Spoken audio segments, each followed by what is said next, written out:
नमस्कार, news point लेकर हाजिर हूं मैं राजीव। तो मुद्दों से भागने की कोई अगर प्रतियोगिता हो, कंपटीशन हो, अगर दुनिया में ऐसी कोई प्रतियोगिता होती रहती तो हमारी मोदी सरकार जो है वो निश्चित ही हर साल उसमें गोल्ड मेडल जीतती। संसद का गठन देश में हुआ ही इसीलिए था दोस्तों कि जनता के द्वारा चुने गए प्रतिनिधि यहाँ बैठकर उससे जुड़े मुद्दों पर चर्चा करते, विचार विमर्श करते।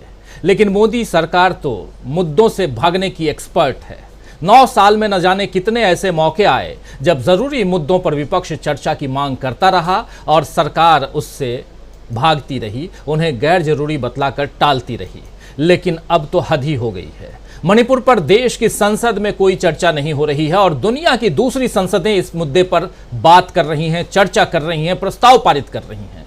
देश को शर्मिंदा करने की भी कोई प्रतियोगिता अगर होती तो उसमें भी गोल्ड मेडल मोदी सरकार के खाते में ही जाता। कभी किसान, कभी गंगा में बहती लाशें, कभी मॉब लिंचिंग और अब मणिपुर पर दुनिया के देशों में बातें हो रही हैं। भारत में लोकतंत्र और धार्मिक सहिष्णुता पर बढ़ते खतरे को लेकर तो चिंता जतलाई ही जा रही थी। अब महिला सुरक्षा की हालत पर भी देश की छवि विदेश में खराब हो रही है और ये सब इसलिए क्योंकि गलत को गलत कहने की हिम्मत 56 इंच का सीना ठोकने वाले पीएम नरेंद्र मोदी नहीं कर पा रहे हैं। संसद के बाहर 36 सेकंड का बयान देकर उन्हें ऐसा लगता है कि मैं अपनी जिम्मेदारी निभा दिया हूं, यानी कि उनकी जिम्मेदारी यहीं तक थी। और इसके बाद ना उन्होंने अब तक बीरेन्द्र सिंह को बर्खास्त किया है, एन बीरेन्द्र सिंह की बात कर रहा हूं, मणिपुर के मुख्यमंत्री, और न ही संसद में इस पर चर्चा के लिए खुद प्रधानमंत्री नरेंद्र मोदी आगे आए हैं। उनके सिपह सालार जरूर कह रहे हैं कि हम संसद में चर्चा के लिए तैयार हैं, लेकिन सवाल यही है कि मोदी जी को किस बात का डर है जो खुद नहीं आ रहे हैं। इससे पहले तो कई बार वो संसद में बड़े बड़े भाषण दे चुके हैं, दूसरे के लिए आंसू भी बहा चुके हैं। तो क्या मणिपुर की पीड़ित महिलाओं के लिए उनके पास आंसू भी नहीं है, या सारे आंसू कार के नीचे दबे हुए पिल्ले के लिए बह गए, या अपनी गरीबी को याद करके बह गए, या कभी साथी सांसद की राज्यसभा में विदाई के वक्त भाषण देते हुए उनके आंसू बह गए? ये साफ दिख रहा है कि मोदी जी के पास ना आंसू हैं, न संवेदना है, न चर्चा के लिए वक्त है। हद तो यह है कि अब मुद्दा यह बनाया जा रहा है कि मणिपुर में रेप की मात्र एक घटना हुई है, जबकि मणिपुर के कई संगठनों ने दावा किया है कि 3 मई को मणिपुर में हिंसा फैलने के बाद से कम 7 कुकी जोमी महिलाओं के साथ दुष्कर्म किया गया है, अधिकांश के साथ गैंगरेप हुआ है। लेकिन सीएम बीरेन्द्र सिंह ने एक इंटरव्यू में बताया है कि राज्य भर में हत्या, आगजनी और दंगों की शिकायतों के साथ दर्ज 6068 एफआईआर में से रेप की केवल एक घटना पाई गई है। तो जिस राज्य में 3 महीनों में 6000 से ज्यादा एफआईआर दर्ज हो गई हों, वहां के सीएम हालात पर चिंतित होने की जगह ये हिसाब रख रहे हैं, कह रहे हैं कि मात्र एक रेप की घटना हुई है, 7 नहीं हुई है, 7 गलत है। खैर, संसद में मोदी जी चर्चा के लिए नहीं आ रहे हैं। इधर दिल्ली की हम बात करें और बीजेपी के बाकी नेता मणिपुर पर चर्चा की मांग को लेकर विपक्ष पर इस तरह बरस रहे हैं मानो मणिपुर के हालात के लिए विपक्ष जिम्मेदार है। आज राज्यसभा में विपक्षी दल मणिपुर हिंसा पर चर्चा की मांग कर रहे थे तो सत्ताधारी बीजेपी के सांसद राजस्थान और छत्तीसगढ़ में हिंसा का मुद्दा उठा रहे थे। इसी से समझ आता है कि कितनी निम्न स्तर की राजनीति बीजेपी करने पर उतर आई है। आम आदमी पार्टी के सांसद संजय सिंह वेल में आ गए तो राज्यसभा में सदन के नेता पीयूष गोयल ने कहा कि इस तरह का व्यवहार, वेल में आना और सदन को परेशान करना पूरी तरह से सदन की नैतिकता और नियमों के खिलाफ है। उनके इस प्रस्ताव के बाद सभापति महोदय यानी जगदीप धनखड़ साहब, जो देश के उपराष्ट्रपति भी हैं, उन्होंने संजय सिंह को निलंबित कर दिया। निलंबित भी 1-2 दिन के लिए नहीं, पूरे इस सत्र के लिए, मानसून सत्र से निलंबित कर दिया। जरा सुन लीजिए जगदीप धनखड़ साहब क्या कुछ कह रहे हैं। पहले आप देखिए, पीयूष गोयल साहब बता रहे हैं, जगदीप धनखड़ साहब तुरंत मान रहे हैं। सुनिए क्या कुछ कह रहे हैं।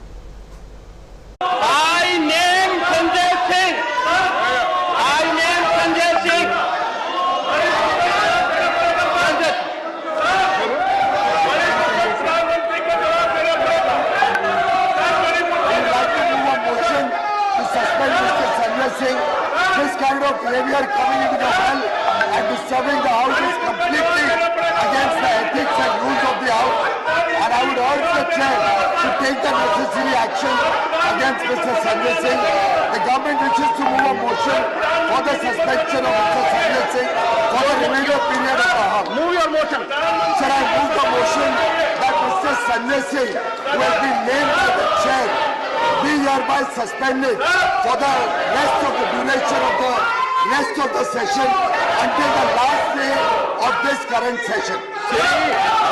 The motion is Shri Sanjay Singh be suspended for the entire duration of this session for having repeatedly violated directive of the chair. If the House approves it, Shri Sanjay Singh is suspended.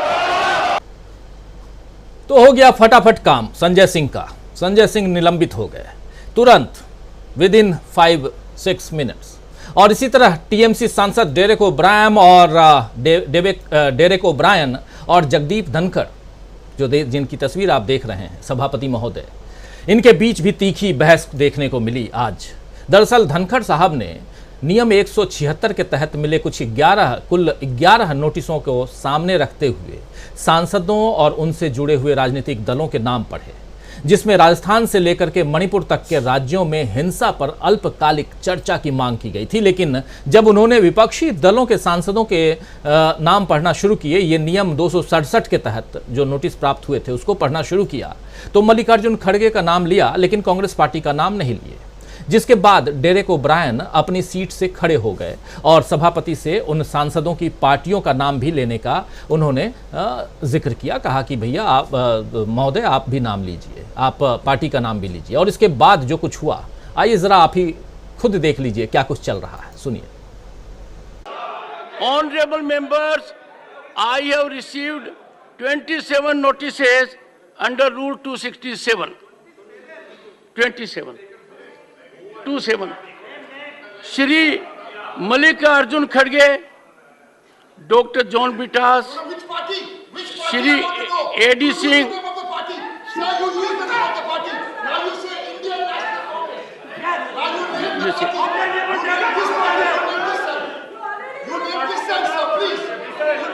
Take your seat. Take your seat first. No. Mr. Derek O'Brien, take your seat. You are challenging the chair. No. The House stands adjourned to meet at noon today. तो यहाँ Derek O'Brien जो TMC के नेता हैं, वो अपनी party के लिए नहीं बल्कि कांग्रेस के लिए, कि कांग्रेस का नाम लीजिए। आप नाम ले रहे हैं नेता प्रतिपक्ष का, मल्लिकार्जुन खड़गे का, लेकिन उसके साथ साथ आप कांग्रेस का नाम भी लीजिए। और इसके बाद जो कुछ हुआ आपने देख लिया। उधर लोकसभा, ये राज्यसभा की बात हो रही है, उधर लोकसभा में भी नेता प्रतिपक्ष अधीर रंजन चौधरी और लोकसभा के अध्यक्ष ओम बिरला के बीच तीखी बहस हुई, नोकझोंक हुई। जरा वो भी देख लीजिए क्या कुछ चल रहा है। हाँ बोलिए, आप बैठिए, आप मेरी मत कीजिए। आप बड़े विनम्रता के तहत एक छोटी सी बात रखने का कोशिश कर रहे हैं। शुरू के दिन से ही हम ये बोलते आ रहे हैं कि आज मणिपुर की हालात देखते हुए प्राइम मिनिस्टर सदन में आके एक सुमोटो स्टेटमेंट चलिए। सर आसमान तो एक मिनट बताइए, बैठिए सर, आपकी बात सुनी मैंने, अब बैठिए। पड़ेगा। सारा सदन जिस विषय को आपको उठा रहा उस पर चर्चा करने को तैयार है। आप अभी 12 बजे बाद चर्चा शुरू करिए। कौन आकर जवाब देगा ये आप तय करने वाले नहीं है।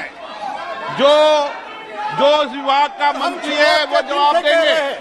और माननीय प्रधानमंत्री ने सदन के उपनेता ने पीड़ा व्यक्त की है में ये कहा था कि हम चर्चा करने को तैयार हैं, कि हम चर्चा मैं अभी तैयार है।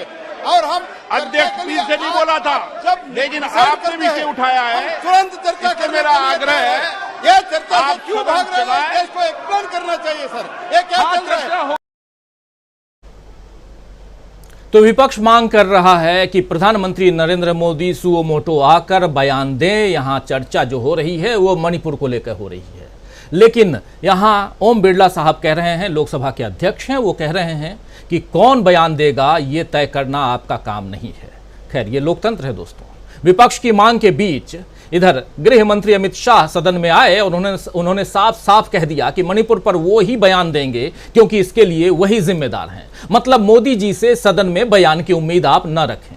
सुनिए जरा क्या कह रहे हैं देश के गृह मंत्री अमित शाह। मेरा विपक्ष के सभी सम्मानीय सदस्यों से मेरा आग्रह है कि एक बहुत संवेदनशील मुद्दे पर काफी सदस्यों ने, सत्ताधारी दल के और विपक्ष के दोनों ओर के सदस्य ने चर्चा की मांग की है। मैं सदन में चर्चा के लिए तैयार हूं। मुझे मालूम नहीं है कि विपक्ष को चर्चा करने देना नहीं चाहता। मेरा विपक्ष के नेता को आग्रह है कि चर्चा होने दे और इस महत्वपूर्ण मसले पर पूरे देश के सामने सच्चाई जाए, बहुत महत्वपूर्ण है। तो नैतिकता और नियमों की दुहाई देने वाली बीजेपी अपने मतलब के लिए नैतिकता को भुला देती है। आज इंडिया यानी विपक्षी गठबंधन के सांसदों ने संसद परिसर में गांधी प्रतिमा के सामने मणिपुर पर चर्चा को लेकर प्रदर्शन भी किया। कांग्रेस अध्यक्ष मल्लिकार्जुन खड़गे ने आज साफ साफ कह दिया है कि मणिपुर पर चर्चा जरूरी है। जब सदन की कार्यवाही समाप्त घोषित कर दी गई, उसके बाद मीडिया से चर्चा करते हुए मल्लिकार्जुन खड़गे ने क्या कुछ कहा, जरा सुन लीजिए। सर, बीजेपी कह रही है कि पूरे देश में जो क्राइम हो रहा है महिलाओं के खिलाफ, उन सब पे भी चर्चा होनी चाहिए। अरे किसी एक स्टेट का मणिपुर से आप कंपेयर करते हो? वहाँ लॉ एंड ऑर्डर नहीं है। 80 दिन से ये चल रहा है, ऐसा कहीं चल रहा है दूसरे जगह? तो ये देखिए, अपनी बात को छिपाने के लिए, अपनी कमजोरी को छुपाने के लिए दूसरों का उदाहरण लेके आप ये बोलना ठीक। वहाँ के लोग एक्शन लेते हैं, आपकी पार्टी है वहाँ पर, बोलो उनके लिए, वो लेंगे। यहाँ पर हमको पूछने का हक है ये पार्लियामेंट में, तो हम पूछ रहे हैं। तो वो कह रहे राजस्थान पे कांग्रेस से चुप्पी साधी हुई है। राजस्थान अरे में भी इस तरह की घटनाएं हो रही हैं। ये देखो, जहाँ हो रहा है वहाँ के उनके पार्टी को अधिकार है कहने का। यहाँ मणिपुर में इनकी जिम्मेदारी है, इसीलिए हम यहाँ कहते हैं। तो बात मणिपुर की, सवाल राजस्थान के, लेकिन सवाल यह है कि क्या विपक्ष के सवालों का जवाब मोदी सरकार देना चाहती है? क्या किसी विरोध प्रदर्शन का कोई असर मोदी सरकार पर पड़ता है? जब 3 महीने से मणिपुर की भयावह तस्वीरों पर सरकार का दिल नहीं पिघलता, वो कोई हलचल वहां पर नहीं होती, तो विपक्ष के विरोध से ही वो बेपरवाह बनी हुई है।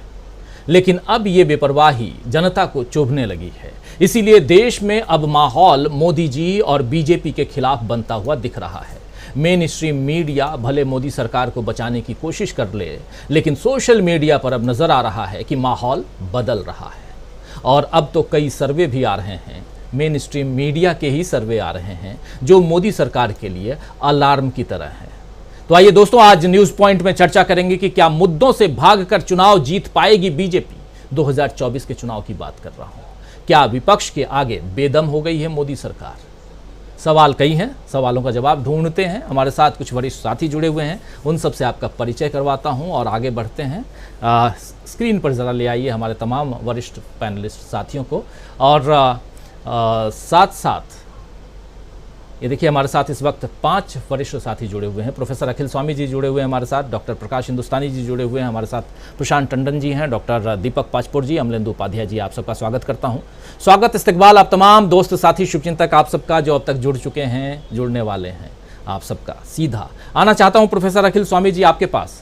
बहुत कुछ हलचल तेज है, संसद से लेकर सड़क तक, दिल्ली से लेकर मणिपुर तक, लेकिन उसके बीच में राजस्थान और छत्तीसगढ़ भी आया हुआ है, बंगाल और बिहार भी है।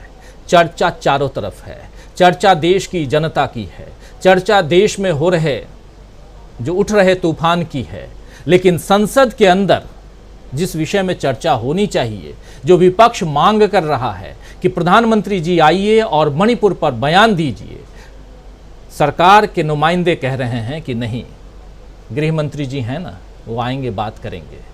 इंग्लैंड के संसद में हम लोगों ने देख लिया जो बातें हुई, हमने अमेरिका में भी सुन लिया विदेश मंत्रालय जो कुछ कह रहा है, हम यूरोपियन यूनियन की संसद में भी प्रस्ताव पारित होते हुए देख लिए, हम तमाम दुनिया के अखबारों में, मीडिया में जो बातें चल रही हैं वो भी देख रहे हैं, लेकिन हमारी संसद में इस पर बात नहीं होगी। और कहा यह जा रहा है कि विपक्ष जो है वो चर्चा से भाग रहा है। विपक्ष कह रहा है कि हम तो सुनने के लिए तैयार हैं, लेकिन मोदी जी आ नहीं रहे हैं। क्या कहेंगे? देखिए राजीव जी, आपने कहा कि गोदी मीडिया सरकार को बचाने की कोशिश कर रहा है, सोशल मीडिया उनके खिलाफ हो गया है। अरे आपने नोट नहीं किया, गोदी मीडिया भी पलट रहा है। गोदी मीडिया के जो सबसे बड़े सिपहलदार थे, जो सबसे आगे की पंक्ति में रहते थे, वो भी अब कहने लगे हैं ये वेयर अबाउटी मत करो और जवाब दो, और सरकार को जवाब देना पड़ेगा। वो भी समझ रहे हैं जमीन का स्पंदन, वो भी समझ रहे हैं जनता की आवाज, उनको भी लग रहा है जनता सिंहासन को डुला रही है और गोदी मीडिया भी पलट रहा है। आप देखिए जिस प्रकार से ये घटनाएं घट रही हैं मणिपुर के अंदर, पूरे विश्व में नहीं, हमारे हिंदू और सनातन धर्म का भी अपमान और हमारा धर्म बदनाम हो रहा है। जिस धर्म की सनातन काल से इज्जत थी वो धर्म बदनाम हो रहा है। और मैं अगर घर का मुखिया हूं, राजीव जी आप कल्पना कीजिए, आपका जॉइंट फैमिली हो जिसमें 30-35 लोग हों और आप अपने परिवार के सबसे बड़े मुखिया हों, और आपके परिवार में झगड़ा हो रहा हो, चाचा और ताऊ के बीच में, पोतों के बीच में झगड़ा हो रहा हो, और सब कह रहे हो कि साहब कोई जो घर का मुखिया है वो आके जवाब दे और हमको सांत्वना दे और आश्वासन दे और उसके बाद हम लोग मिलजुल के काम करेंगे, तो घर का मुखिया कह सकता है कि मैं ये नहीं करूंगा, मैं दूसरे नंबर के आदमी को कहूंगा कि आप लोगों को समझाए, जबकि जनता ये मांग रही है कि प्रधानमंत्री बोलें। प्रधानमंत्री को बोलने में परेशानी क्या है? टेलीप्रॉम्प्टर से बोल दें, जो गृह मंत्री उनको लिख के दें वो बोल दें, अपने मन की बात कर दें, जनता की बात न सुने। आपने देखा कि जो नॉर्थ ईस्ट में हो रहा है राजीव जी, आग फैल रही है। मिजोरम के अंदर मैती समुदाय के लोगों को भगाया जा रहा है, चेतावनी दी जा रही है। नागालैंड के अंदर इसकी प्रतिक्रिया हो रही है। पूरे नॉर्थ ईस्ट जो म्यांमार से और चीन से जुड़ा हुआ है, भारत की जो रक्षा है, सुरक्षा है, वो खतरे में पड़ गई है। इस समय प्रश्न जो है केवल गृह मंत्रालय का नहीं है, ये विदेश मंत्रालय का भी है और ये देश की आंतरिक सुरक्षा का भी है। प्रधानमंत्री को परेशानी क्या है? आए जवाब दें अगर उनको लगता है। और मैं देखिए राजीव जी एक प्रश्न पूछता हूं, प्रोफेसर हूं, उत्तर देने से ज्यादा मेरा इंटरेस्ट होता है प्रश्न पूछने में, और ये मैं प्रश्न पूछ रहा हूं, बता नहीं रहा हूं। राजस्थान में जो घटना घटी, क्या उसमें 24 घंटे के अंदर दोषियों को नहीं पकड़ा गया? और क्या मैं प्रश्न पूछ रहा हूं, जवाब नहीं दे रहा हूं, क्या जो 3 लोग पकड़े गए वो अखिल भारतीय विद्यार्थी परिषद के सदस्य थे? क्या उनका बीजेपी से कोई संबंध था? जो वहां पे कन्हैया लाल की हत्या हुई थी और जिन्होंने हत्या की थी, क्या उनका बीजेपी से सदस्यता नहीं पाई गई थी? उन्होंने बीजेपी के लिए काम नहीं किया था? मैं प्रश्न पूछ रहा हूं, बता नहीं रहा हूं। मणिपुर में जो दोषी हैं, जिन्होंने ये दुर्दांत घटना घटित की है, जिन्होंने हमारे मनों को हिला दिया है, हमारी आत्मा को झंझोर दिया है, क्या ये सच है कि वो आरएसएस के सदस्य हैं? बता नहीं रहा हूं, प्रश्न पूछ रहा हूं। और गृह मंत्रालय केवल ये बता दे कि राजस्थान में जिन्होंने घटनाएं की हैं, क्या वो बीजेपी के सदस्य थे? और जो मणिपुर के अंदर घटनाएं की थी वो आरएसएस के सदस्य थे? इसका मतलब ये है कि कुछ लोग ऐसे हैं देश में, और ये मत समझिए कुकी जो हैं वो क्रिश्चियन हैं, कुकी जो हैं वो आदिवासी हैं, और आदिवासी समाज के साथ जिस तरह से मध्य प्रदेश के अंदर उनको अपमानित किया जा रहा है, दलितों को अपमानित किया जा रहा है, अल्पसंख्यकों को अपमानित किया जा रहा है, आदिवासियों को अपमानित किया जा रहा है, क्योंकि आदिवासियों के जंगल जमीन छीनकर अडानी जी को सौंपने का प्रयास हो रहा है। और आदिवासी बिरसा मुंडा की संतान हैं। जो राणा प्रताप थे उनको अगर किसी ने समर्थन दिया था, राणा प्रताप को समर्थन सबसे ज्यादा वहां की जनजातियों ने दिया था, आदिवासियों ने दिया था। और सबसे ज्यादा देशभक्त अगर कोई कौम हिंदुस्तान के अंदर है, जो देश के मूल नागरिक हैं, वो आदिवासी हैं। उनके साथ जिस प्रकार का अन्याय और अत्याचार ये लोग नियोजित रूप से कर रहे हैं, ये देश को बांट देंगे, देश को तोड़ देंगे। इन्होंने जो फसल 8 साल में बोई है वो फसल पकने लगी है, उसके असर दिखने लगे हैं और देश का ये दुर्भाग्य है। इनकी ये जो फसल है इसको जड़ से काटना होगा, देश में फिर अमृत बोना होगा। महात्मा गांधी और पंडित जवाहरलाल नेहरू का जो हमारे आदर्श हैं महावीर के और बुद्ध के, वो फिर स्थापित करने होंगे। देश में शांति स्थापित करनी होगी, आदिवासियों, दलितों को, अल्पसंख्यकों को सब सांत्वना देनी होगी, संवेदनाएं देनी होंगी और देश को एकजुट करना होगा, वरना ये देश को अंग भंग कर देंगे, तोड़ देंगे। और ये मूर्ख नहीं समझ रहे ये देश के साथ क्या कर रहे हैं।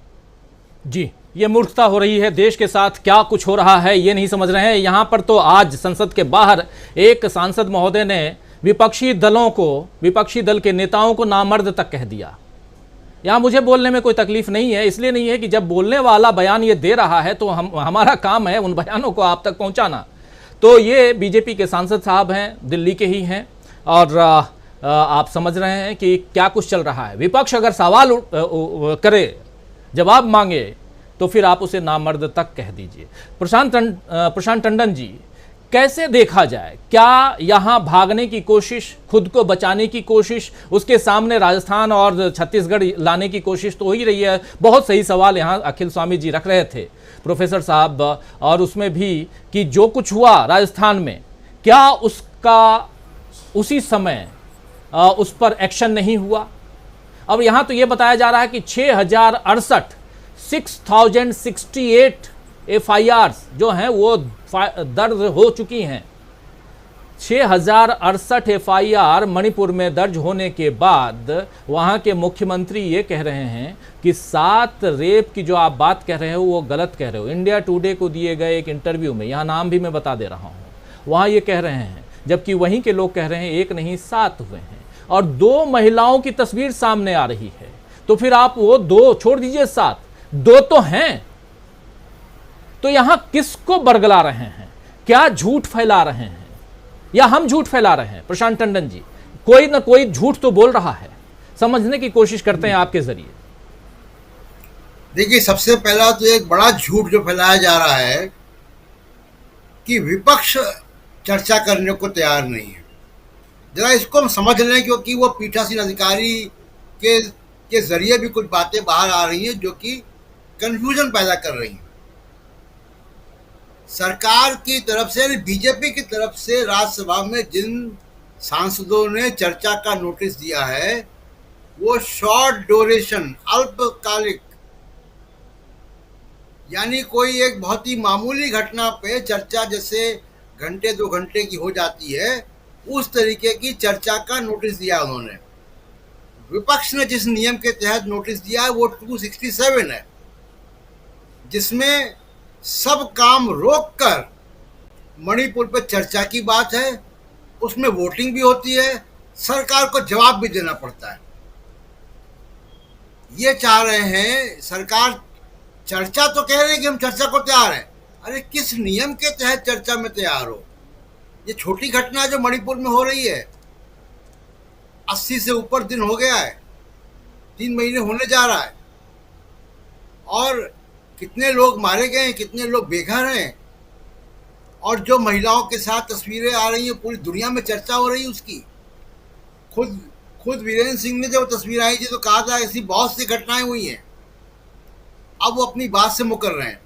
तो सबसे पहले तो हम जरा ये समझ लें कि विपक्ष चर्चा चाह रहा है कि सरकार उसमें चर्चा कराए, संसद में चर्चा हो, स्पीकर या पीठासीन अधिकारी चर्चा कराएं, राज्यसभा और लोकसभा में काम रोको के तहत कराएं, लंबी चर्चा हो, सरकार उसमें वोटिंग भी हो, सरकार जवाब दे आकर,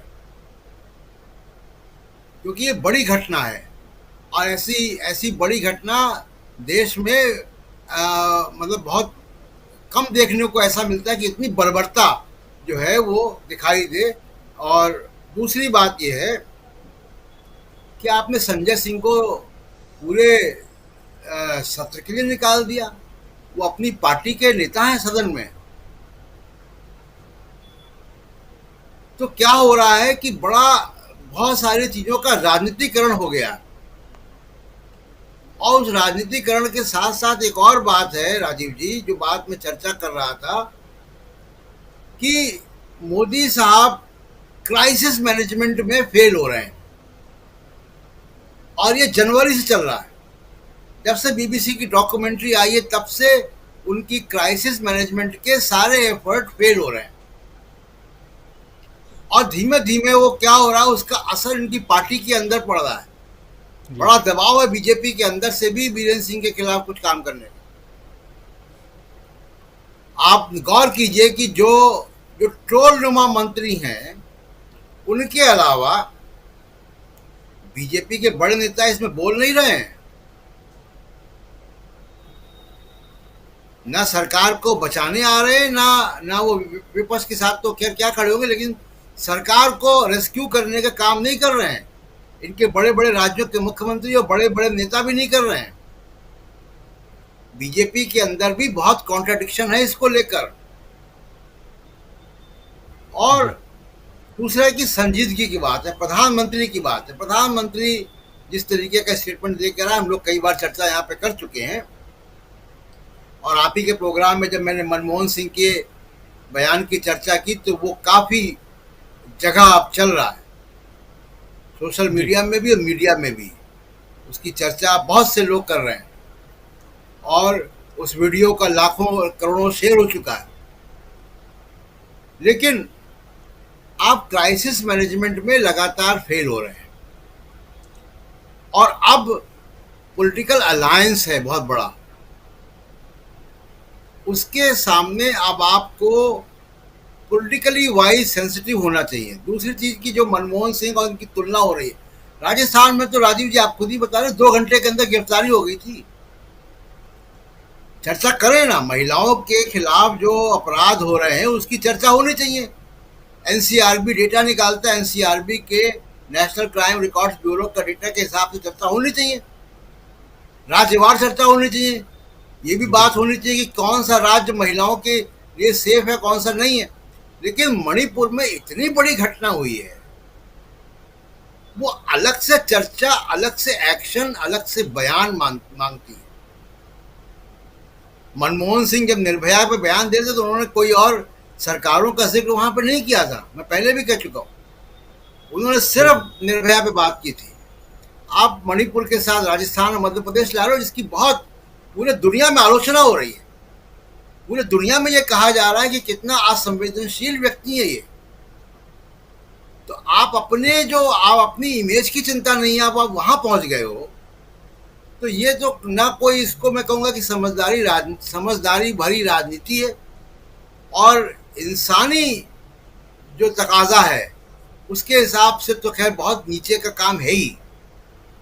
राजीव जी बिल्कुल बिल्कुल, बहुत नीचे का काम। और संसद भवन के अंदर सदन में विपक्ष जो है वो चीख के चिल्ला कर ये कह रहा है कि मणिपुर पर चर्चा करें, मणिपुर पर प्रधानमंत्री नरेंद्र मोदी बयान दें, क्योंकि प्रधानमंत्री नरेंद्र मोदी ने 36 सेकंड में जो अपनी बात रखी है, उन बातों में मणिपुर पे 36 सेकंड, 56 इंच के सीना वाले प्रधानमंत्री नरेंद्र मोदी 36 सेकंड में संसद भवन के बाहर मीडिया के सामने अपनी बात रखते हैं, लेकिन उसमें 2 राज्य जोड़ देते हैं, एक राज्य राजस्थान और दूसरा छत्तीसगढ़।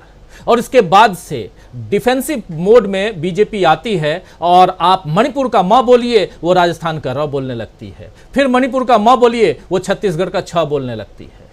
हालांकि 1 महीने के अंदर कल तीसरी बार छत्तीसगढ़ फिर से गृह मंत्री अमित शाह जा रहे हैं। समझ सकते हैं, चुनाव है वहां पे। हमारे साथ 2 वरिष्ठ साथी और जुड़ गए हैं, रिटायर्ड आईपीएस ऑफिसर हैं, हमारे साथ लगातार बने रहते हैं, आप सब परिचित हैं विजय शंकर सिंह जी से। विजय जी आपका स्वागत करता हूं सिंह साहब, और स्वागत करता हूं हमारे साथी, वरिष्ठ साथी सुनील शुक्ला जी, वरिष्ठ पत्रकार हैं। सुनील जी आपका भी स्वागत है, और एक बार फिर से आप तमाम साथी जो जुड़ चुके हैं उनका आप सबका स्वागत करता हूँ। डॉक्टर प्रकाश हिंदुस्तानी जी, मध्य प्रदेश बगल में ही है, और मध्य प्रदेश में भी ये सब गूंज तो जा ही रही होगी ना जो सदन में चल रहा है, और एक नैरेटिव सेट करने की कोशिश हो रही है। क्या लगता है आपको, ये नैरेटिव सेट हो जाएगा या हो रहा है कि विपक्ष चर्चा से भाग रहा है? एक सबसे बड़ी बात है, और ये हमेशा ऐसा हुआ है कि आरोप सत्ता पक्ष के ऊपर है, लेकिन उसको विपक्ष के ऊपर बहुत चतुराई से मढ़ दिया जाता है।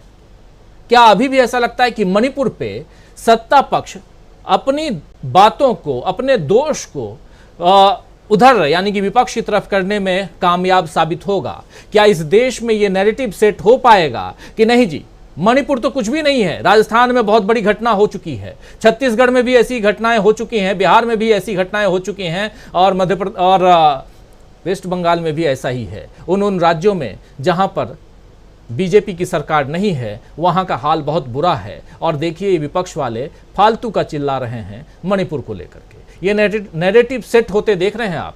इसलिए पूछ रहा हूं क्योंकि मध्य प्रदेश में चुनाव है। ये नैरेटिव सेट नहीं हो पाएगा क्योंकि जिस मुद्दे पर अमेरिका की संसद में बहस हो सकती है, जिस मुद्दे पर फ्रांस में संसद में बहस हो सकती है, जिसमें ब्रिटेन में संसद में बहस हो सकती है, उस मुद्दे पर भारत में चर्चा नहीं हो रही। और प्रधानमंत्री जी कहते हैं कि सदन के बाहर वो बोल देते हैं, लेकिन सदन में बोलने से वो डर रहे हैं। तो इससे शर्मनाक बात क्या होगी? और क्या प्रधानमंत्री इस देश की सभी चीजों के लिए जिम्मेदार नहीं है? जब वो रेल को झंडी दिखाने चले जाते हैं, मन की बात करने चले जाते हैं और विद्यार्थियों को परीक्षा पे ज्ञान देते हैं, तो मणिपुर के बारे में बोलने में उन्हें इतना डर क्यों लगता? वे ये बात क्यों नहीं कहते कि हालात क्या है और हम हालात से निपट रहे हैं? क्योंकि वे हालात से निपटने की कोशिश नहीं कर रहे हैं। इस बारे में मणिपुर के ही एक विधायक हैं और वो बीजेपी के विधायक हैं। उनका ट्वीट में देख रहा था, एक न्यूज चैनल ने उनका ट्वीट शेयर किया कि उनका नाम है पाओ लिनेन हाउकिप, शायद उच्चारण में कुछ गड़बड़ हो, लेकिन स्पेलिंग बोल देता हूं, PAOLINLLHAOKIP।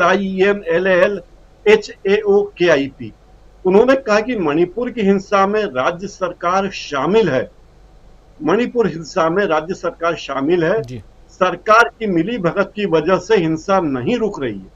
ये एक ऐसा बयान है जो वहां के विधायक ने दिया है और वो कहता है, डंके की चोट पे कहता है कि इसमें सरकार शामिल, और बीजेपी न तो उस विधायक के खिलाफ कार्रवाई कर रही है, न कोई बयान दे रही है। और उल्टे बीजेपी के एक नेता मनोज तिवारी जी, मुझे शर्म आती कि ऐसे लोग संसद में पहुंच गए और इस तरह की असंसदीय भाषा इस्तेमाल कर रहे हैं हमारे ही देश की संसद के दूसरी पार्टी के सांसदों के बारे में। शर्मनाक है। क्या स्पीकर महोदय को नहीं चाहिए था कि मनोज तिवारी को हटाते, मनोज तिवारी की सदस्यता निलंबित कर देते? क्या ऐसे व्यक्ति को इस संसद का सदस्य रहने का अधिकार है जो अपने विपक्ष की पार्टियों के नेता को नामर्द कहे, इतनी बेशर्मी से एक सड़क छाप भाषा इस्तेमाल करे? ये बात ठीक है कि वो नौटंकी करते हुए आए हैं, लेकिन सदन की गरिमा को तो बनाए रखना उनका दायित्व है। और जो प्रधानमंत्री जी इतनी बातें करते हैं, पूरी दुनिया के तमाम देशों के लोकतंत्र में, संसदों में बात हो रही है, हमारे प्रधानमंत्री कहते कि इस पे कोई बात करना नहीं चाहते, अमित शाह बात करेंगे। जब दुनिया भर के मुद्दों पर प्रधानमंत्री बोलने से हिचकिचाते नहीं हैं, तो ये कोई मंगल ग्रह का मामला तो है नहीं, हमारे देश का मामला है। प्रधानमंत्री को क्यों नहीं बोलना चाहिए? ये तो वैसे ही बात हो गई, केजरीवाल 18 विभाग सिसोदिया जी को दे दें पहले और किसी फाइल पर दस्तखत ना करें और कहे कि मैं तो दूध का धुला हूं। तो मोदी जी ये चाहते हैं कि मैं तो दूध का धुला हूं, भाई मैंने तो कुछ किया नहीं है। और बयान अमित शाह दें, क्यों नहीं? अगर पार्टी हार जाए तो जेपी नड्डा बयान देंगे, देश में कुछ गड़बड़ होगी तो गृह मंत्री बयान देंगे, रक्षा के मामले में कुछ गड़बड़ हो तो रक्षा मंत्री बयान देंगे। लेकिन तमाम फालतू के मुद्दों पर जो गैर जरूरी हैं, उन मुद्दों पर माननीय प्रधानमंत्री जी बयान देंगे। जहां क्रेडिट लेने की बात होगी प्रधानमंत्री जी बयान देंगे, जहां चंद्रयान भेजने की बात होगी हमारे माननीय प्रधानमंत्री बात करेंगे, जो भी मुद्दा होगा प्रधानमंत्री बात करेंगे, लेकिन काम के मुद्दे पर बात नहीं करेंगे। ये क्या बात हुई? और दूसरों पर इल्जाम लगा रहे हो। अगर मान लो राजस्थान में भी गड़बड़ हुई है या छत्तीसगढ़ में गड़बड़ हुई, अगर मान लीजिए और वहां कार्रवाई नहीं होती है, तो प्रधानमंत्री जी उसके बारे में भी बयान दें, सदन में तथ्यपूर्ण बताएं कि देखिए वहां ये हुआ। लेकिन एक बात मुझे अब तक समझ में नहीं आई, जो मणिपुर के मुख्यमंत्री कह रहे हैं बड़ी बेशर्मी से कि साहब साथ नहीं एक बलात्कार हुआ या 2 बलात्कार हुए, तो ये कोई बात है? एक भी क्यों हुआ? एक भी ऐसी वारदात क्यों हुई? सवाल 7 का ये इससे आप नारी की अस्मिता को आप आंकड़ों का मुद्दा बनाना चाहते हो, इससे आप आंकड़ों से जोड़ रहे हो।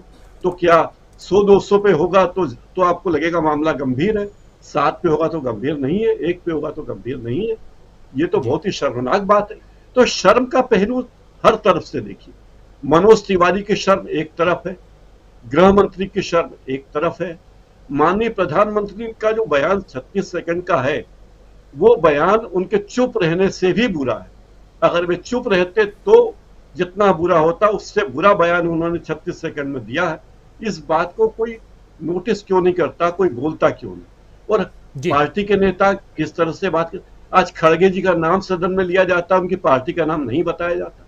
स्पीकर जिस तरह बर्ताव करते हैं जैसे कि वो किसी हेड मास्टर की तरह बात करने के, नहीं तुम बैठ जाओ, मतलब इस तरह स्पीकर को बात करना चाहिए क्या? ये भी बहुत गंभीर बात है। कुल मिला के लगता है कि सरकार के पास कोई मुद्दा नहीं है, या सरकार मूल मुद्दों से, जो देश के मूल मुद्दे हैं, उनसे भटकाना चाहती है और इसीलिए इस मुद्दे पर चर्चा नहीं करना चाहती, और इस बहाने विपक्ष के सांसदों को एक एक करके सदन से निलंबित करना चाहती है, ताकि मनमाने प्रस्ताव, मनमाने विधेयक ला सकें, उन्हें पारित करा सकें। और संजय सिंह का निलंबन मुझे लगता है उसी दिशा में एक कोशिश है।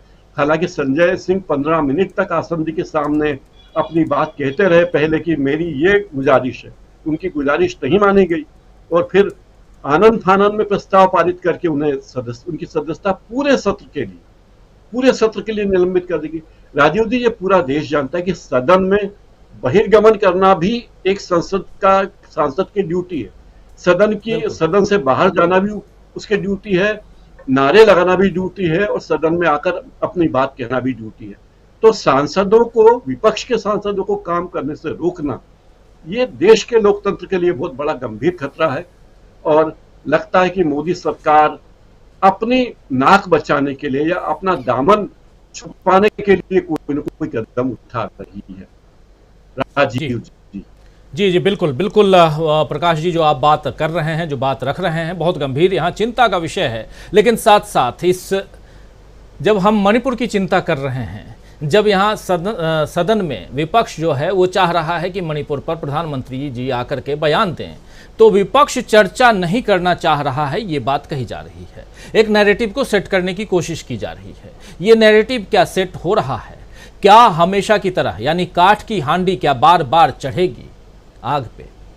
एक सवाल है, इस सवाल का जवाब जानने की कोशिश, ढूंढने की कोशिश करेंगे। सुनील शुक्ला जी के पास आना चाहता हूं, लेकिन उनसे पहले जो एक वीडियो की बात कर रहे थे प्रशांत टंडन जी, डॉक्टर मनमोहन सिंह, शायद 2012 का वो दौर था, और इसी दिल्ली में निर्भया कांड हुआ था, बहुत दिल दहलाने वाली घटना। और उसके बाद प्रधानमंत्री मनमोहन सिंह आकर के शाम के वक्त मीडिया में, टेलीविज़न चैनल पे आकर के उन्होंने बातें अपनी रखी थी। वो साफ गोई और वो एक दूरदर्शी प्रधानमंत्री का अपने हिसाब से, और इस देश में जो कुछ हो रहा है उसकी जिम्मेदारी खुद पर लेते हुए जो बात थी, क्या 36 सेकंड जो प्रधानमंत्री नरेंद्र मोदी ने बात की, जिसमें उनको क्रोध और दुख दोनों आ रहा था, जो उन्होंने दोनों शब्दों का इस्तेमाल किया है, उसमें और इसमें क्या फ़र्क है? ज़रा उस फ़र्क को आपको दिखाना चाहता हूँ। पहले मनमोहन सिंह जी को आपको दिखाना चाहता हूँ। उन्होंने जो भाषण दिया, जो उन्होंने बयान दिया था टेलीविज़न पे आकर के, ज़रा 17 सेकंड है, ज़्यादा नहीं, सुन लीजिए उसको। I assure you that we will make all possible efforts to ensure security and safety of women in this country. Our government will keep you informed of the steps we are taking and तो ये देश की जनता को संबोधित कर रहे हैं, देश की जनता को कह रहे हैं कि मैं आप लोगों को ये भरोसा दिलाना चाह रहा हूँ, भरोसा दिला रहा हूँ कि सिक्योरिटी के और इस देश की सुरक्षा के, आपकी सुरक्षा के लिए जो कुछ भी होगा वो हम करेंगे। एक भरोसा दिलाने वाली बात है, एक अपील है जनता के लिए। और प्रधानमंत्री नरेंद्र मोदी भी अपील कर रहे हैं, लेकिन वो किस ढंग की अपील कर रहे हैं आप सब सुन चुके हैं। आप लोग ही कहते हैं कि मत सुनाया कीजिए, इसलिए नहीं सुना रहा हूँ। यहाँ पे आना चाहता हूँ सीधा सुनील शुक्ला जी आपके पास। क्या नैरेटिव सेट हो गया है सुनील शुक्ला जी? कि विपक्ष जो है वो चर्चा से भाग रहा है और सत्ता पक्ष चर्चा करना चाह रही है, और विपक्ष इस देश को सुचारू रूप से चलाने में सत्ता पक्ष का मदद नहीं कर रहा है। धन्यवाद राजीव जी। यह नैरेटिव सेट नहीं हो सकता। सेट इसलिए नहीं हो सकता है कि यह जो मुद्दा है यह बहुत गंभीर है और सरकार से विपक्ष की मांग उतना महत्वपूर्ण नहीं है जितना महत्वपूर्ण बात है कि प्रधानमंत्री को अब स्वतः संज्ञान लेकर के सदन में बयान देना चाहिए। अब तक इस तरह के किसी भी मसले पर पूर्ववर्ती सरकारें आगे आकर के प्रधानमंत्री ने संसद में बयान दिया है। सवाल ये नहीं है कि विपक्ष मांग क्या कर रहा है, सवाल ये भी नहीं है कि किन नियमों और उपनियमों की चर्चा सरकार कर रही है। सरकार को खुद करना चाहिए आकर के कि मणिपुर की घटना के बारे में एक गंभीर मसला है, जिस तरीके से संज्ञान लिया सुप्रीम कोर्ट में उस तरह से संज्ञान सरकार को लेना चाहिए। सुप्रीम कोर्ट में किसी ने रिट पिटीशन दाखिल नहीं की थी, लेकिन सर्वोच्च न्यायालय ने इस गंभीर विषय पर अपनी जिम्मेदारी को महसूस किया और स्वतः संज्ञान लेकर के उन्होंने सरकार को बुला करके अपनी बात कही। सरकार यह नियमों उपनियमों की कौन सी बात होती है, ये तो प्रश्न ही नहीं पैदा होना चाहिए था। क्या देश इस बात पर विचार करने के लिए तैयार है कि किस नियम के तहत इस पर चर्चा होगी? सरकार किन नियमों के तहत इस पर अपनी सफाई पेश करेगी? सरकार किन नियमों के तहत तथ्य रखेगी देश के सामने? प्रश्न यह है कि अगर दुनिया के तमाम महत्वपूर्ण देश, यूरोपियन यूनियन और अन्य देश के संसद में इस मुद्दे पर बहस हो रही है, तो इसका जवाब कौन देगा? प्रधानमंत्री दुनिया में इस देश का प्रतिनिधित्व कौन करता है? प्रधानमंत्री जी करते हैं या राष्ट्रपति जी करते हैं? अगर अगर अगर दुनिया के पैमाने पर देश का प्रतिनिधित्व आप करते हैं तो आपको बयान देना, राष्ट्रपति प्रधानमंत्री जी को बयान देना चाहिए। और प्रधानमंत्री जी का बयान देने का मतलब होता है देश को आप विश्वास में लेते हैं, देश को आप आश्वस्त करते हैं, नागरिकों में सुरक्षा का भाव पैदा करते हैं। केवल सवाल किसी कार्रवाई का नहीं है, किसी प्रोसीडिंग का मामला नहीं है। सवाल है कि एक इतना बड़ा मुद्दा हो गया है ये कि एक राज्य की घटनाक्रम जो लंबे समय से चला रहा है, उस घटनाक्रम का उस राज्य से जो कि सीमावर्ती राज्य है उस पर असर पड़ रहा है। वहां के तमाम लोगों को खाली करा करके जहाज से दूसरे राज्यों में भेजा जा रहा है। वहां की राज्यपाल यह कह रही है कि 60,000 से अधिक लोग बेघर हैं जो राहत शिविरों में रह रहे हैं, 5,000 से अधिक मकान गिरा दिए गए हैं, जला दिए गए हैं। यह कोई सामान्य व्यक्ति थोड़े कह रहा है, राज्यपाल कह रही है वहां की। और इसके बावजूद भी अगर आप ये हो कि इस बात पे सरकार बहस करे कि प्रधानमंत्री जी किन नियमों के तहत जवाब देंगे या नहीं देंगे, किन नियमों के तहत सरकार बहस करेगी कि नहीं करेगी, ये प्रश्न ही नहीं है। और अगर सरकार अगर नियमों और उपनियमों में उलझी रहेगी तो मेरा यह मानना है कि इसका खराब संदेश जाएगा लोगों के बीच में कि सरकार इस मुद्दे पर कुछ भी कहने की स्थिति में नहीं है। जो विपक्ष का आरोप है वो सही है, जिस तरह की बातें कही जा रही हैं उस पर सरकार घिरी हुई है। सरकार के ऊपर लापरवाही, सुरक्षा के तमाम मानकों की अनदेखी, राज्य के दो समूहों के बीच में किसी एक समूह के जो हमलावर हैं या जो इन गतिविधियों में शामिल हैं उनको संरक्षण देने का आरोप, ये जो तमाम विपक्ष के आरोप है वो लोग इस बात को मानने लगे कि आरोप सही है। जिन लोगों ने कभी मणिपुर को देखा भी नहीं होगा, मणिपुर में कभी गए भी नहीं होंगे, वो लोग विपक्ष की बात को स्वीकार करने लगेंगे। अगर सरकार ये मानती है कि विपक्ष जिस तरह के आरोप लगा रहा है हालात उतने गंभीर नहीं है, सरकार ने कार्रवाई की है, तो किसी बयान देने में क्या दिक्कत हो रही है? प्रधानमंत्री जी क्यों नहीं बयान दे रहे हैं? ये ऐसा कैसे विषय हो सकता है कि अपनी संसद में आप बोलने की स्थिति में नहीं है? आप इनके समर्थक लोग तो कहते हैं कि जब ये यूएस के कांग्रेस में भाषण करते हैं तो पता नहीं कितनी बार तालियां बजती हैं, तो आप वो ताली क्यों अपनी संसद में क्यों नहीं बजवा लेते हैं? आप तो अच्छे ओरेटर भी हैं, कोई ऐसा भी नहीं है कि आपके पास कोई भाषा का संकट हो, बढ़िया बोलते भी हैं। और इतना बड़ा मुद्दा है ये तो कहीं से भी इस पर यह बहस होनी नहीं चाहिए थी कि किन नियमों के तहत चर्चा हो। चर्चा से पहले सरकार को खुद आकर के बयान देना चाहिए था।